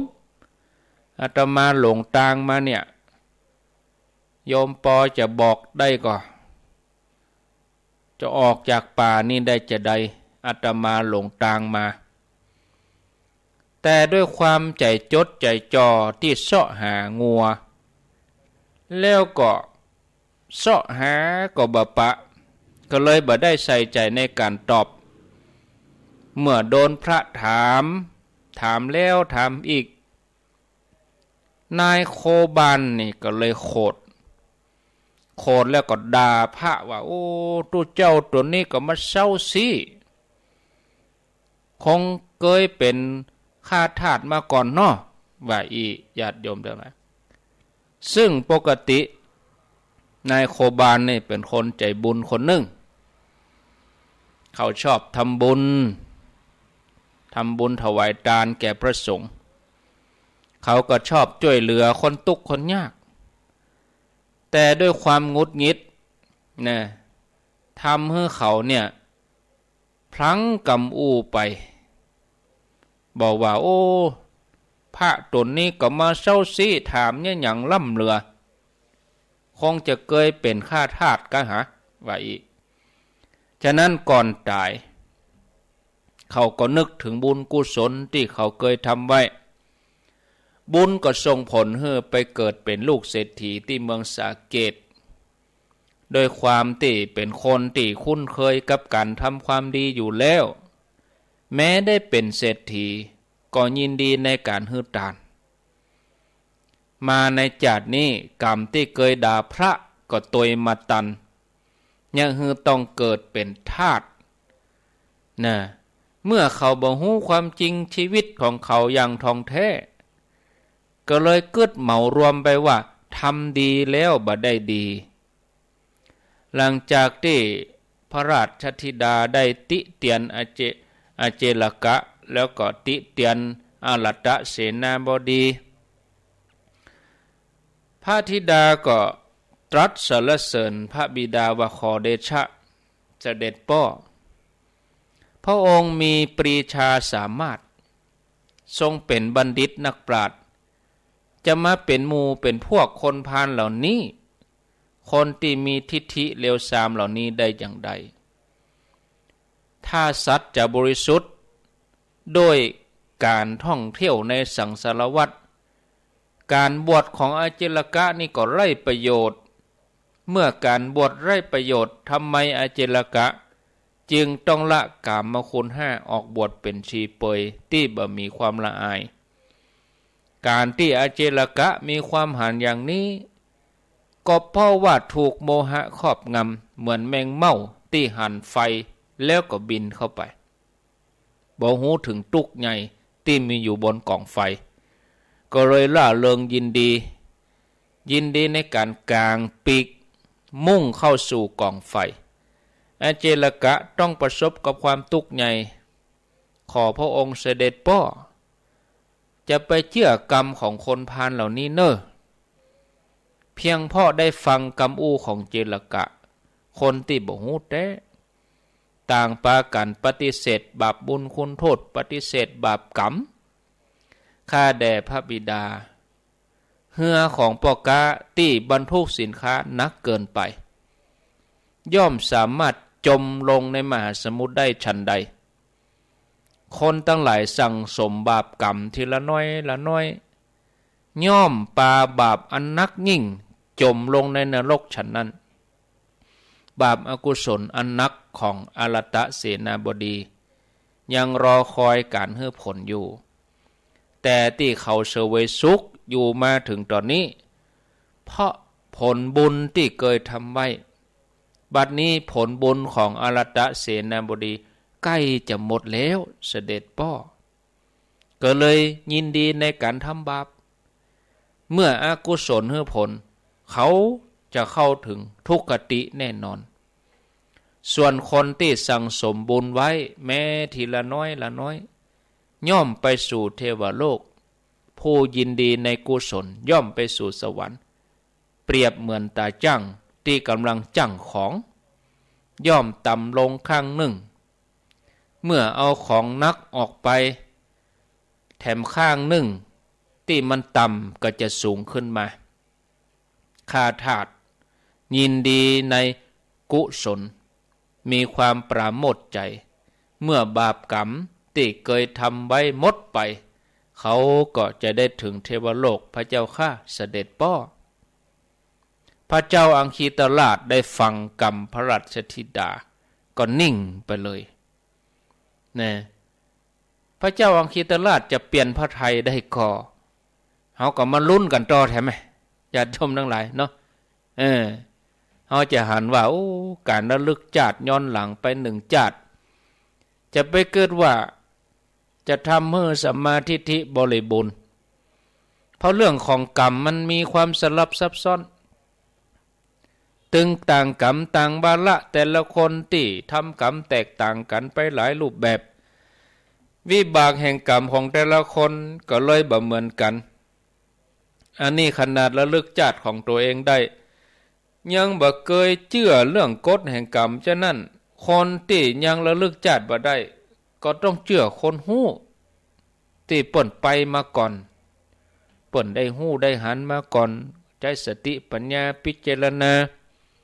เขาจะเข้าใจลึกซึ้งในเรื่องกฎแห่งกรรม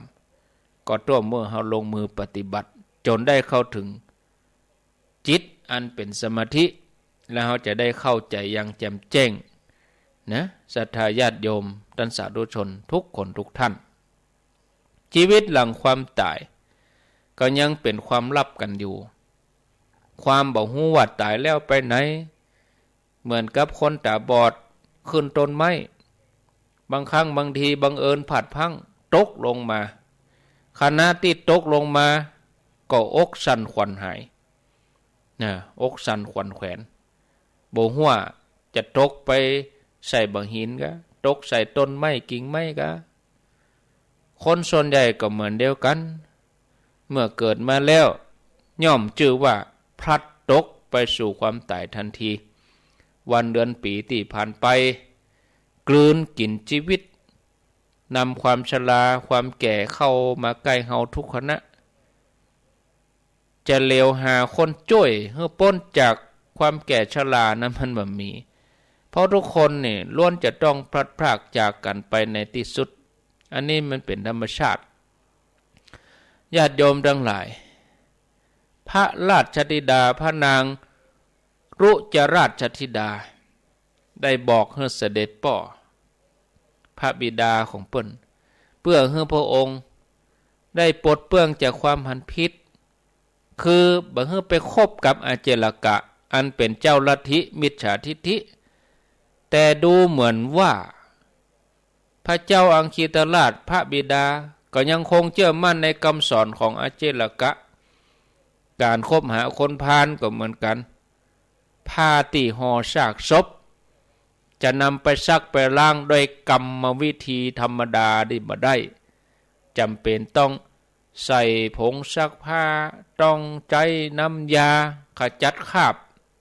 ซักหลายๆรอบซักพิเศษ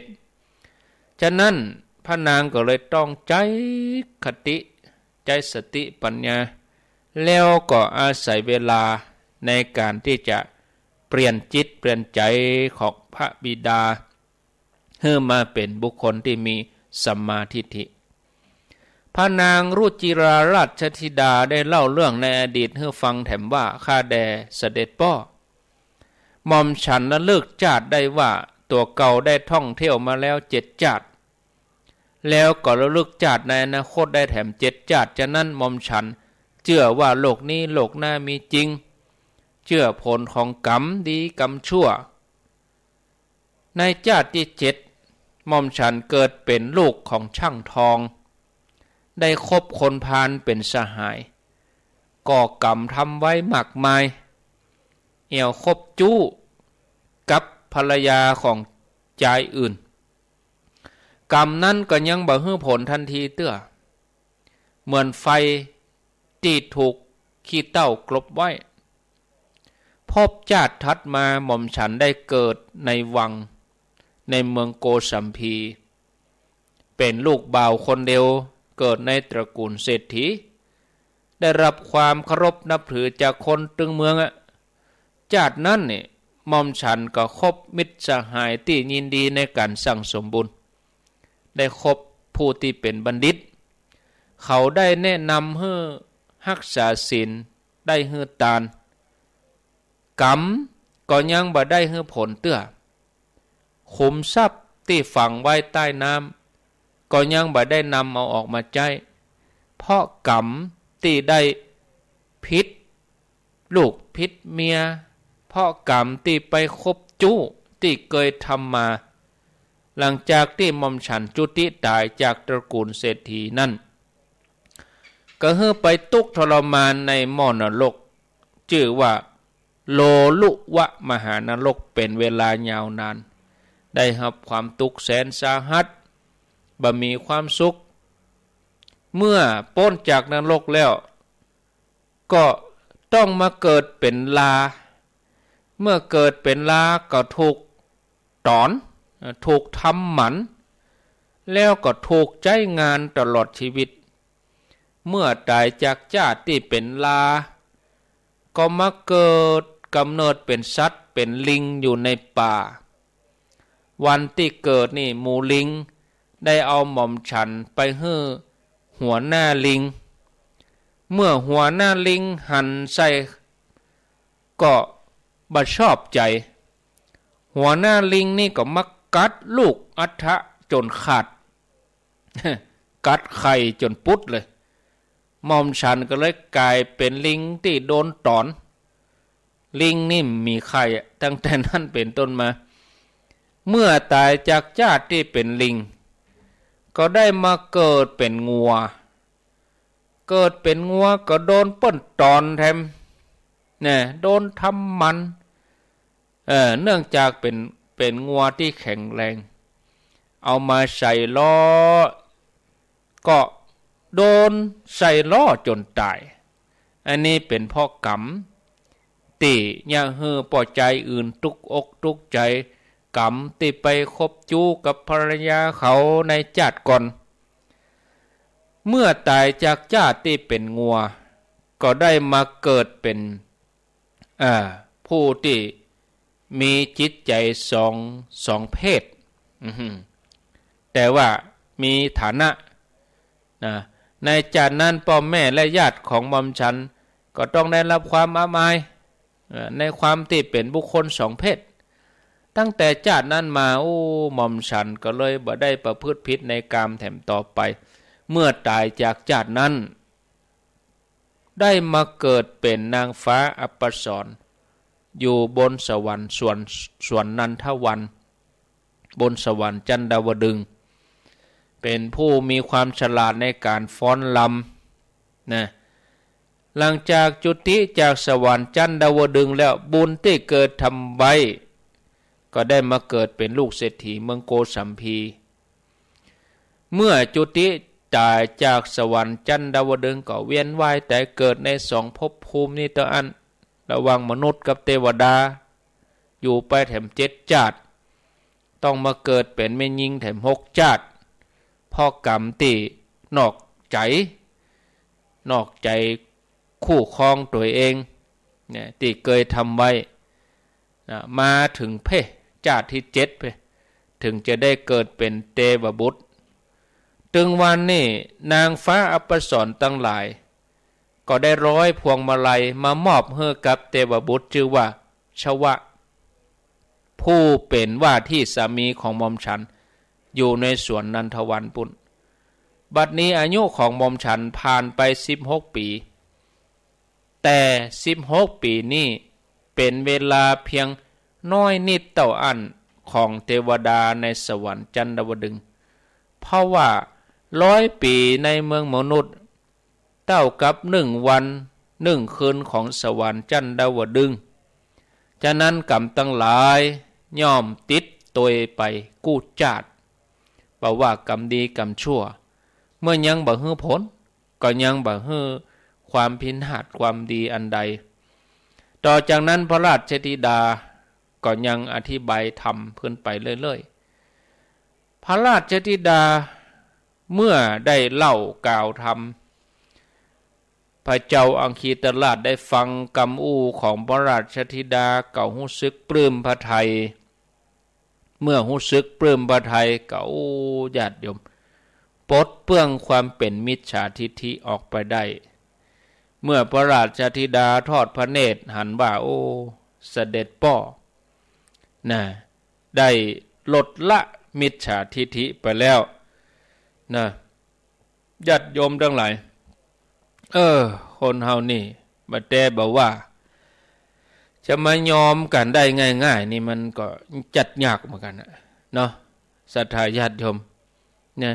บางทีย่ำเจื่อง่ายๆเตื้อต้องยกเหตุยกผลนะเกิดความสลดสังเวชกลัวที่จะต้องได้ไปเกิดเป็นสัตว์นรกไปเกิดเป็นเดรัจฉานเนี่ยไปเกิดเป็นเปรตเป็นอสุรกายเนี่ยเขาจะหันได้ว่าความหันผิดนี่นะหันชั่วเป็นดีที่ห้องว่าหันกงจักเป็นดอกบัวเนี่ยถ้าว่าบ่ได้คนแนะนำนะชีวิตในสังสารวัฏนี่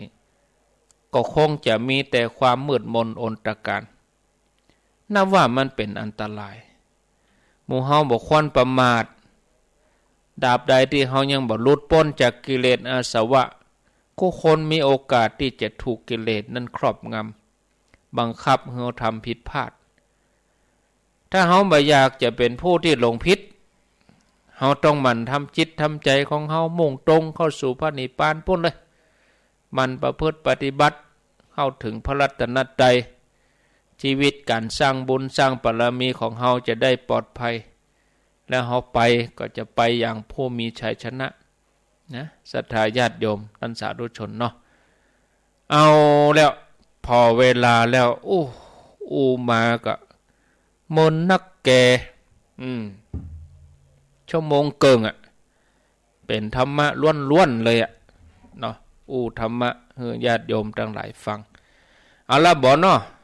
ถ้าไปก็เดี๋ยวญาติโยมจะเบื่อจะก่ายเสียก่อนไผจะจ๋าแจ้งผลการรับฟังโทรมาบอกบรรยากาศที่ไหนฝนตกที่ไหนบ่ตกก็จ๋าบอกมานะศรัทธาญาติโยมแจ้งผลการรับฟังเข้ามาได้ที่หมายเลขโทรศัพท์0998366322แจ้งผลการรับฟังเข้ามา ร่วมสนทนาอูจากันเนาะอ้าวแจ้งเข้ามาเลยญาติโยมนะอาตมาจะเปิดโทรศัพท์ก่อนกี่นี้ปิดโทรศัพท์เนี่ยอ้าวละรับเลยสายแรกเข้ามาแล้วโทรจากที่ไหนโทรจากแม่อายเจ้าอ๋อแม่นฤวันที่เพาะงานเจ้าแม่อายเจ้าแดดขนาดเด้อเดี๋ยวเนี่ยเจ้าแดดเจ้าแดดน่ะก็ดีแดดนั่นน่ะดีแดดพ่องดีละตากผ้าตากขัวเนาะเจ้าถ้าอย่าแดดละแต่ว่านี่ตกแดดตกแดดแต่ว่านะละดูเปิ้นมันเดือน12แล้วมันเดือน12มันละดูเปิ้นต้องคูณเนาะเจ้านั่นกะว่าได้ต่อแถมโมทนาเนอะก็อย่างเดียวกันนะกะโมทนาเนอะ0998366322แม่มะลิวันอยู่อำเภอแม่อายอำเภอแม่อายนี่ก็ไก่เนาะไก่เลยอำเภอฝางไปแหมอยู่ชัยปราการฝางแล้วก็แม่อายอำเภอแม่อายเปิ้นก็ม่วนดีนะบรรยากาศเปิ้นจัดเดียจัดม่วนอำเภอแม่อาย0998366322อ้าวมีเข้ามาแจ้งผลการรับฟังอุจาสนทนาฟังธรรมะก็ฟังจัดหนักแล้วเหรอชั่วโมงแรกนี่ฟังตึง1 ชั่วโมงก่อนนะชั่วโมงที่2นี่ก็เอาเกินชั่วโมงก็พอมอก30 นาทีนี่ประเดี๋ยวนี้4 โมงเกินก็พอดีละเจริญพรติดแล้วไว้ครับครูครับโอ้ป้อนนานกะโอ้ป้อนนานน้ำต้นนี่แหละครับได้ยินชัดเนาะป้อนนานเนาะชัดจ้ะของลุงดมกะฟังของลุงดมเนาะลุงดมนะจ้ะสบายดีเนาะป้อนนานสบายดี90ต่อได้ล่ะเดี๋ยวนี้90พอดี90เต็มพอดีกะป้อนนานจันทร์ศรีสุวรรณบ้านน้ำต้นยินดีเนอะป้อนนานเนอะยินดีป้อนนานจันทร์ศรีสุวรรณบ้านน้ำต้นบ้านสลาแดงจากเลยตาเจ้าโทษจากที่ไหนน้อยเจ้าวันนี้แม่ลูกเดียวเนาะวันนี้วันศุกร์ตนเดียวดอกะเจ้าวันนั้นแม่กับท่านนั้นแม่โทรหาบ่ติดมันติดแล้วเหรอเจ้าแต่วันซืนนี่บ่ได้เข้าเพราะครูกัลยาเพิ่นเข้าโมทนาสาธุแล้วพุธแล้วจะได้มาหรอพุธแต่วันซืนแต่ว่าวันพัดก็เป็นท่านสมชาติชั่วโมงแรกชั่วโมงที่2ก็ท่านพระครูสิริธรรมบัณฑิตผู้อำนวยการวิทยาลัยสงฆ์นครลำปางแต่ว่านี่ท่านพระครูบ้านฟังอยู่เนอะฟังเจ้านะเจ้าแม่ยังก็ฟังธรรมะกันห้องสาราดีมกันเนอะแม่บัวพัดกะเจ้าแล้วโทรมาหาแม่ปูเมินละแม่บัวพัดแม่อายเนาะต้นชาติแม่ศูนย์เจ้าแม่ศูนย์ฝังชาติแต่บนแม่ศูนย์มาเพื่อฝังเจ้าติดตามกันตลอดอยู่เนาะเจ้าชาตินะอย่างที่เพิ่นติดทำเรื่องนั้น อันจ้างเจ็บหัวบัวปันกับเนี่ยจะอันมาพูดกับบ่นั้นได้ยินแต่เพิ่นไปที่ไหนหมดจ้ะเปิ้นติดธุระกะเปิ้นบ่ได้มาก็คือเปิ้นติดธุระนะกะน่ะกันน่ะต้องฟังก็บ่ได้ยินน่ะต้นนี่นะพูดนี่ได้ยินพูดหน้าก็ได้ยินละเจ้ามันพูดว่ามันพูดแล้วเจ้าสาธุเปิ้นบ่มาก็คือเปิ้นติดธุระนั่นน่ะเนาะเจริญพรเอาไว้สาเจ้าพระพุทธเจ้าฟังอยู่เนี่ยเจ้าตะบงมินฝางเนี่ยเจ้าฮะที่ไหนก็บ้านตะบงเมืองฝางอ๋อป่าบงเมืองฝางฟังอยู่ฟังทำเจอธรรมะม่วนดีเข้าใจดีเนาะยินดีเนออนุโมทนาสาธุสาธุเจริญพรเข้ามาแถมก้นมาแถมให้ก้นมาแถมให้โยม0993666322รับแล้ว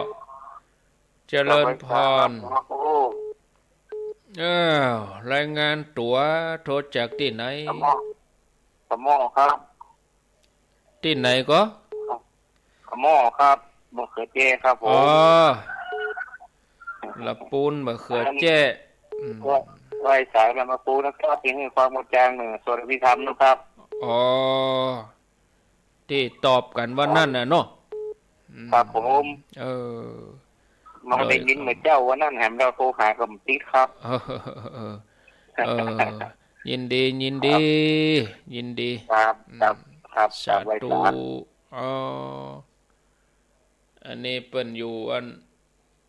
ขำหม้อดอยขำหม้อมีเข้ามาแถม0998366322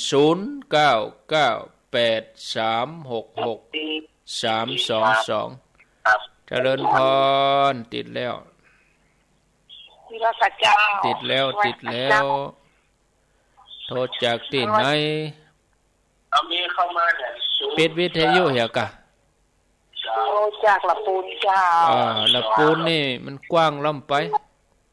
ตำบลหยังตึงละปูนน่ะมันกว้างล่ำตำบลหยังอำเภอหยังตำบลบ้านลำจ้างตำบลปทุมป่าเจ้าลำจ้างได้ยินชัดดีเนาะกูเตี้ยบ่ชื่อได้ยินด้านกูเตี้ยบ่ได้ยินแล้ววันนี้ยังได้ยินทีวันนี้ได้ยินทีกะเจ้า104นะกูเตี้ยจะได้ยินวันนี้ได้ยินดีได้ยินชัดดีเจ้าก็เลยมานั่งฟังเจ้าสถานีที่ตรงกันเพิ่นถ้าจะปิดกะตรงกับที่แม่น้ำลุ่มแม่น้ำโขงนี่นะอันนั้นเปิ้นปิดอันนี้ก็เลยแซงขึ้นมาอีกอ่ะเนาะเจ้าไหว้สัตว์เจ้านินดีเนอเนาะลำจ้างประตูป่าลำจ้างเจริญพรว่ากันเจ้าจากที่ไหนอำเภอแม่แจ่มบ้านต่อเรือเจ้าแม่แจ่มต่อเรือฟังชัดดีกาฟังชัดดีเจ้า12ตุลามาเอวเนอะเหล่ามนทาเป็นน้องบ้านต่อเรือท่านเจ้าวาดนั่นเพิ่นก็เป็นคนนี่เหรอเป็นคนเราเป้านี่เหรอมาเอวกันหลายๆเนอะได้ยินชัดดีเนาะได้ยินชัดดีจ้าอยู่ดีมีสุขบ้านต่อเรือกะ12ตุลาเพื่อกับไม่เอวเนอะที่เรามนทานี่นะบ้านต่อเรือแม่แจ่มดีกะเปิ้นได้ฟังกันเนาะก็ที่104นี่ก็ตี 3กะถ้าลูกเจ้านะฟังเถอะตี 3เจริญพรนมัสการเจ้าท่านพระครูโทรจากที่ไหนอำเภอเทิงวันนี้ฝนตกแดดตะวันฝนตกหนักวันนี้ก็มาก็ว่าวันที่12ตุลาที่วัดเราบนท้าน่ะแม่มาก็แม่กำลังซ้อหาหมู่อยู่ได้ก็ซ้อหาหมู่สักกันมาได้สบาย เจ้าอยู่แม่จะใครหันเนาะใครไปวันนั้นก็ไปแอววันเรามุท้าน่ะอ๋อมาแล้วกำแล้วกะแต่อยู่แม่เอาของขวัญไปให้ทางมาคูอย่างของขวัญมันเกิดดีกะเจ้าอันวันที่12ก็มาเนอะเดี๋ยวเนี่ยแม่กำลังสาวคนกำลังได้ 4-5 คนอยู่ในแถวลำรถตู้น้อยๆนี่น่ะเต็มอยู่เจ้าโมทนาสาธุอำเภอเทิงปุ่นนี่พิธีมีตอนบ่ายเฮามาเจ้าก็ได้หรอง่ายถ้าพิธีเมื่อไงนิ่มตันพิธีมีตอนบ่ายเจริญพรตอนนั้นมาสักการเจ้าแม่ยังฟังอยู่นะเจ้าแม่อยู่ที่ไหนศรีโพธารามเจ้าอ๋อศรีโพธารามสารพีวันนี้รถโดยสารไปกว่าเจ้ารถโดยสารก็รถจอมตองที่ประตูเชียงใหม่ฮะกะเจ้ามาจอดเปิ้นถึงฮู้หรอรถจอมตองนะเจ้าเปิ้นถึงปักธงกันแล้วเฮาก็จอดนั่นน่ะป้ายตึงติดหรอเจ้าติดป้ายเน้อเจ้าอ๋อศรีโพธารามก็มาด้วยจนอาจารย์อินคำมากะวัดหนองแฝกบ้านแม่ก็บ้านเปิ้นมันไกลกันน่ะโอ้วันนั้นหมู่ศรีโพธารามก็มาจัดหลายลูกลองถามเขากะหมู่เก่าน่ะเพิ่นจะมาอยู่เหรอแม่ก็บอกว่าเป็นไผไปเขาเปิ้นตึงฮู้วันข้างแหม2ศีลนี่ถามเขาตึงฮู้เจ้าอันศีลวันพุธวันเฮอนี่ถามพ่อกะเขาตึงมาแล้ววันนั้น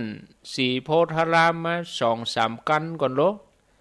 หนองแฝกกะศรีโพธารามกะต้นเพิ่งกะมาจัดหลายแล้ววันนั้นหมู่คนตั้งสารปีเนี่ย0998366322มีเข้ามาจะจะสนทนาจะถามปัญหาแจ้งผลการรับฟังก็ได้ข้างแหม20 นาทีเบอร์เดนี้เวลา 4:40 กูเตื้อนี่เปิดสายน้อยเปิดแสนน้อยญาติโยมก็ว่าโอ้ป้อมได้โทรท่านอาตมาก็บางทีมีธรรมะที่จะได้ให้ญาติโยมได้ฟังก็ธรรมะนักน้อยบางทีธรรมะนักล้ำบ่ได้ปั่นให้ญาติโยมโทรเฮาก็บ่ฮู้ว่าไผฟังอยู่กะไผบ่ฟังกะบางคนเปิ้นก็หูฟังธรรมะบางคนก็หูฟังที่เปิ้นโทรเฮาก็ไล่หากันคนเกิงเฮาไม่ได้โทรเห็นเลยก็บ่เกยกันแต่บ่เกิดการได้ฮู้บ่เกิดการได้คุ้นเคยบ่ฮู้จักกันแต่เฮาได้โทรมานี่มันก็ดีไปอย่างเวลาญาติโยมเขาโทรมาอยู่ที่ไหนอยู่ฝางอยู่แม่อายเฮาก็นึกภาพเส้นทางอยู่ละปุนก็อยู่เชียงใหม่ก็อยู่อำเภอนั่นอำเภอนี่ติดตามรับฟังกันเนาะเจริญพรกับบ้านสาวเจ้าเป็นแม่เรนูเลยเจ้าบ้านน้องดวงใจสารปีนะเจ้าแม่เรนูเจ้าฟังตลอดเจ้ามันรับได้โทรก็ได้เจ้าได้ยินทีเนาะเจ้าได้ยินทีเจ้า104นั่นนะเจ้า104นี่เนาะเจ้าเป็นกำลังใจให้ท่านพระครูนะเจ้ายินดีเนอแม่เรนูเจ้ากับได้สาวเจ้าแม่เรนูนี่เปิ้นก็ฟังมาเบิ่นแล้วนะได้หลายปีแล้วติดตามมาตลอดบ่ว่าเมื่อเจ้าบ่ว่าเมื่อแรงบ่ว่าเมื่อคืนเปิ้นฟังบางทีเฮาอยู่กันมอกเวลามื้อมันเป็นเวลาที่เกียมจะเลิกการเลิกงานบางคนเลิกงานอยู่ในรถขับรถไปตัวยฟังไปตัวยเป็นธรรมะแบบเบาๆเนาะธรรมะสบายๆมาเล่าสู่ให้ญาติโยมทั้งหลายฟังก่อนที่จะต่อกันแถมช่วงก็เอาตึกตะอีก่อนเนาะสำหรับการรับสายมอกปอดี10ท่านนี่นะมอกม่วน เอา10 สาย10 ท่านมีญาติโยมที่โทรมาก็มีแม่อายแม่มะลิวัน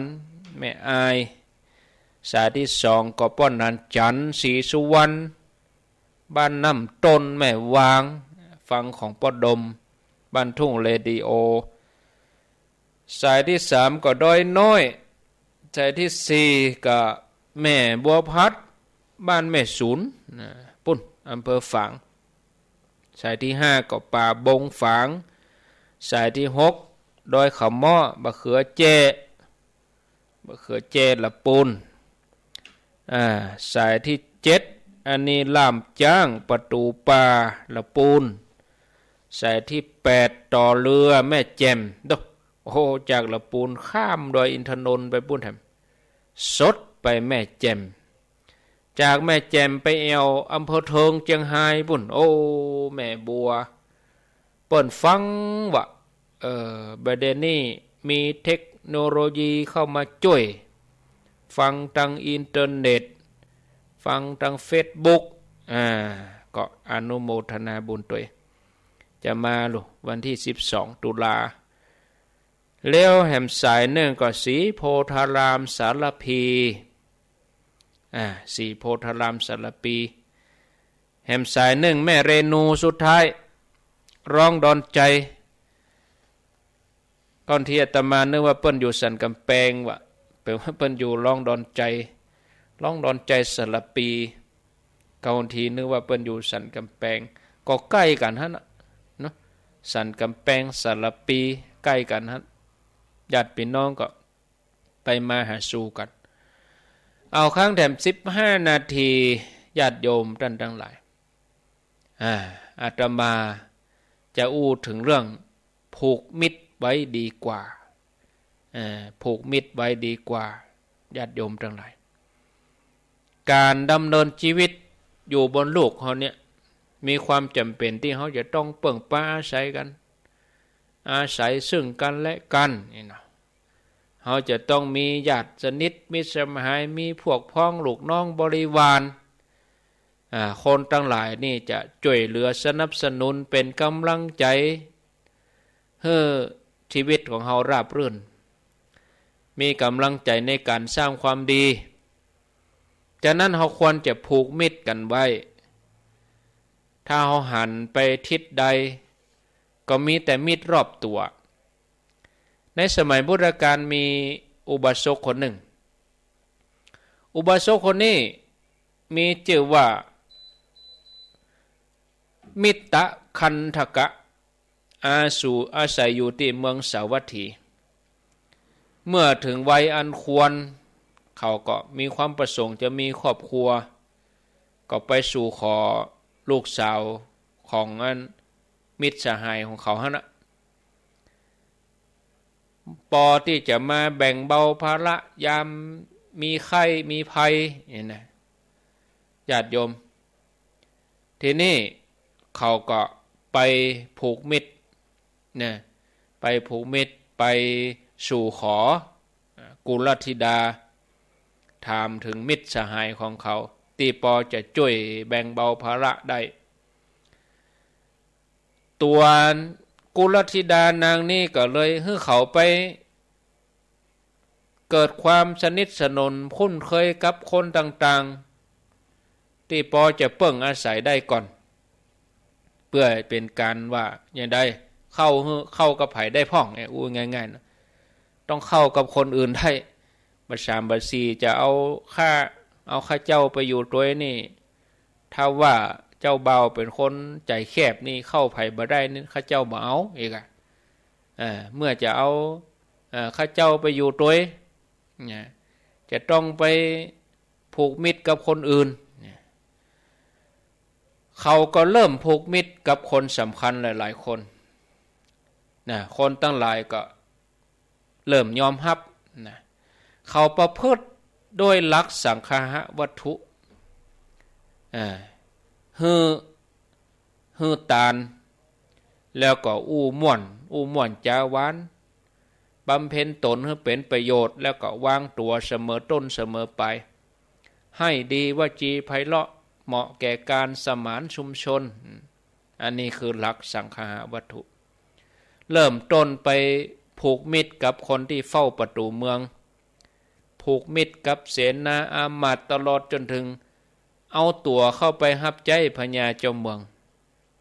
จนเป็นที่โปรดปรานของพญาเจ้าเมืองแล้วก็เป็นผู้ที่อุปถัมภ์พระสงฆ์สามเณรนะพระพุทธเจ้าพระองค์ก็โปรดให้เขาได้อยู่ในคฤหัสถธรรมแม้แต่พระราชาก็เป็นที่โปรดพระราชทานยศให้เขาเมื่อถึงวันมหามงคลวันที่จะแต่งงานพระราชาก็พระราชทานรางวัลก็คือแปลงเฮือนหลังใหญ่ให้เลยโต้คนทั้งหลายป้ากันมาร่วมงานเขานะคนทั้งหลายก็มอบของที่ระลึกภรรยาของเขาก็ส่งเครื่องบรรณาการที่ได้รับมาเอาไปให้อุปราชส่งเครื่องบรรณาการที่ได้รับจากอุปราชให้เสนาบดีแล้วก็ส่งเครื่องครัวจากเสนาบดีเอาไปให้คนทั่วหน้าเลยตามลำดับแล้วในวันที่7จัดงานกัน7วันกันแล้วถวายภัตตาหารถวายสังฆทานมีพระเจ้าเป็นประธานทานถึง500 ตนก่อนเมื่อจากที่พระองค์ได้ฉันได้เสร็จจากภัตกิจแล้วพระองค์ก็อนุโมทนาอุบาสกคนนี้กับ4 ภรรยาก็ได้บรรลุโสดาบันภิกษุทั้งหลายหูเรื่องก็มาอู้กันเลยสนทนากันเรื่องนี้พระองค์ก็ตรัสว่าโอ้ภิกษุทั้งหลายบ่ใจมีกะบ่เดียวนี่นาแม้ในอดีตการก่อนตัวเขานี่เขาเกิดเป็นสัตว์เดรัจฉานเขาก็ไปผูกมิตรกับสัตว์อื่นๆจนทำให้เขาได้พ้นจากภัยมาแล้วจากนั้นพระองค์ก็นำอดีตชาติของเขามาเล่าในอดีตการมีสระใหญ่อยู่สระหนึ่งตั้งใต้ของสระก็มีพญาเหยี่ยวอาศัยอยู่ตะวันตกก็มีนางเหยี่ยวตัวหนึ่งทิศเหนือเป็นที่อยู่ของพญาราชสีห์ทิศตะวันออกก็มีพญานกอาศัยอยู่ส่วนในสระน้ำก็มีพญาเต่าเมื่อพญาเหยี่ยวปรารถนาจะได้นางเหยี่ยวมาเป็นภรรยานางเหยี่ยวตัวนี้ก็แนะนำให้ไปผูกมิตรกับสัตว์ที่อยู่ตามทิศต่างๆเสียก่อนเพื่อเวลามีภัยมีอย่างมาจะได้ช่วยมีญาติมีเพื่อนช่วยเหลือพญาเหยี่ยวก็ไปผูกมิตรกับพญานกพญาเต่าพญาราชสีห์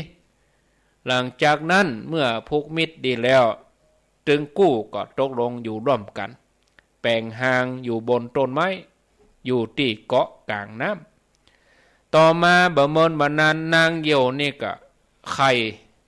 ถือกำเนิดลูกน้อย2 ตัวมีวันหนึ่งนายพรานออกล่าสัตว์ตั้งแต่เช้ามาจนถึงค่ำก็บ่ได้อย่างสักอย่างก็เลยไปนอนพักที่ปืนเก่าไม้ดังไฟควันไฟขึ้นไปห่มลูกเหยี่ยวโตลูกนกมันแก้นควันเกยห้องเสียงส่งเสียงนายพรานได้ยินเสียงเอาละได้แล้วเฮาได้ของกินแล้วเฮากึดจะขึ้นเก้าไม้ปีนเก้าไม้ไปเอาลูกเหยี่ยวมาจีมาปิ้งเป็นอาหาร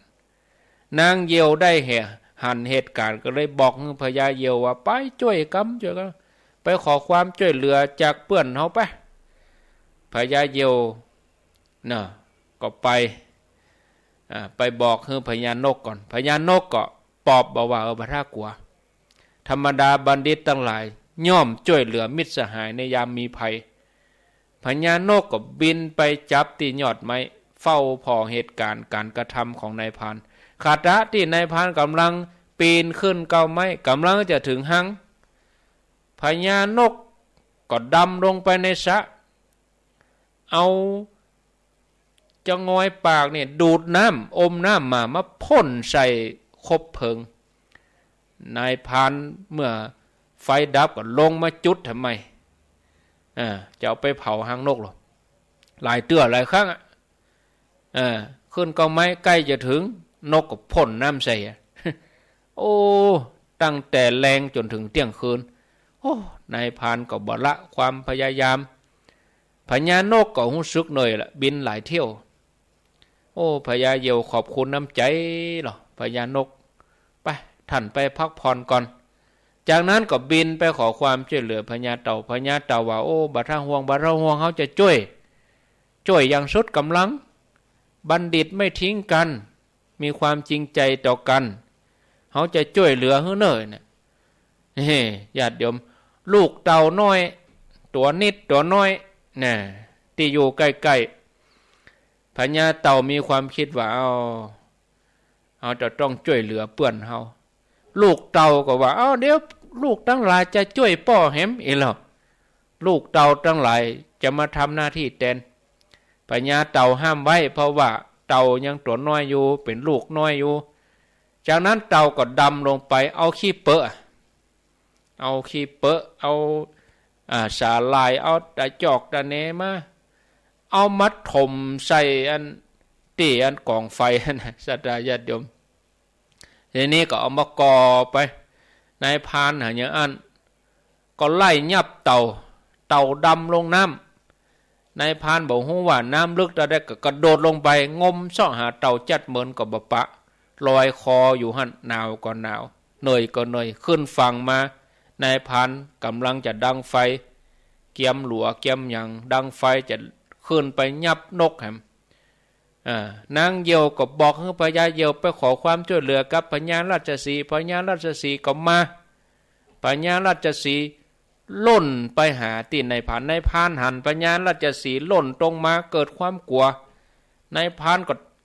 ล่นอย่างสุดชีวิตนะทำให้ลูกน้อยของพญาเหยี่ยวได้รับความปลอดภัยพญาเหยี่ยวมีความร่าเริงใจขอบคุณมิตรสหายที่ช่วยเหลือเนี่ยมีสุขร่วมเสพมีทุกข์ร่วมต้านไม่ทอดทิ้งกันในยามมีภัยถึงแม้เป็นสัตว์ก็มีความฮักสามัคคีแน่นแฟ้นท่านผู้ฟังญาติโยมเขาจะเห็นว่ามิตรที่แท้จริงมีความสำคัญต่อชีวิตเฮาเมื่อเฮามีมิตรแล้วเฮาก็ควรจะผูกมิตรกันไว้เฮาทั้งหลายนี่เป็นเพื่อนร่วมเกิดแก่เจ็บตายเหมือนกันหมดนะเฮาบ่ควรทำลายมิตรภาพของกันเฮาต้องรู้จักถนอมน้ำใจกันรักษาสัมพันธ์ทำไมตรีบ่ดีให้มันเสื่อมคลายบางครั้งอาจจะมีความบ่เข้าใจกันเกิดขึ้นก็จะต้องรู้จักประนีประนอมอลุ่มอร่วยจะไปถือสาหาความอย่างปล้ำปเรือแห่เมินเฮาก็ตายบ่เปิ้นก็เขาบ่เขาก็เฮาบ่วันนี้ก็วันหน้าบางครั้งบางทีมันเรื่องเล็กๆน้อยๆควรจะหันแต่มิตรภาพที่ยิ่งใหญ่มิตรที่แต่ที่สำคัญที่สุดเฮาจะมองข้ามบ่ได้นั่นคือคนที่อยู่ใกล้ตัวของเฮาญาติพี่น้องพ่อแม่ญาติโยมพี่น้องเนี่ยสำคัญเพื่อนฝูงเหมือนเสื้อผ้าสามีภรรยาเหมือนเสื้อผ้าพี่น้องเหมือนแขนขานี่มันตัดก็เจ็บแต่เสื้อผ้านี่มันเปลี่ยนมันก็เปลี่ยนไปจากวัยรุ่นมาเป็นวัยคนใหญ่มาเป็นวัยเฒ่ามันก็เปลี่ยนไปตามวัยเสื้อผ้าเขาก็เปลี่ยนไปตามนั้นเป็นสีเปลี่ยนไปตามไซส์ตัวของเขาเปลี่ยนไปตามมันเพราะว่าอย่างความเจริญเติบโตของร่างกายเบอร์นั่นเบอร์นี่รองเท้าเบอร์เสื้อเบอร์ผ้า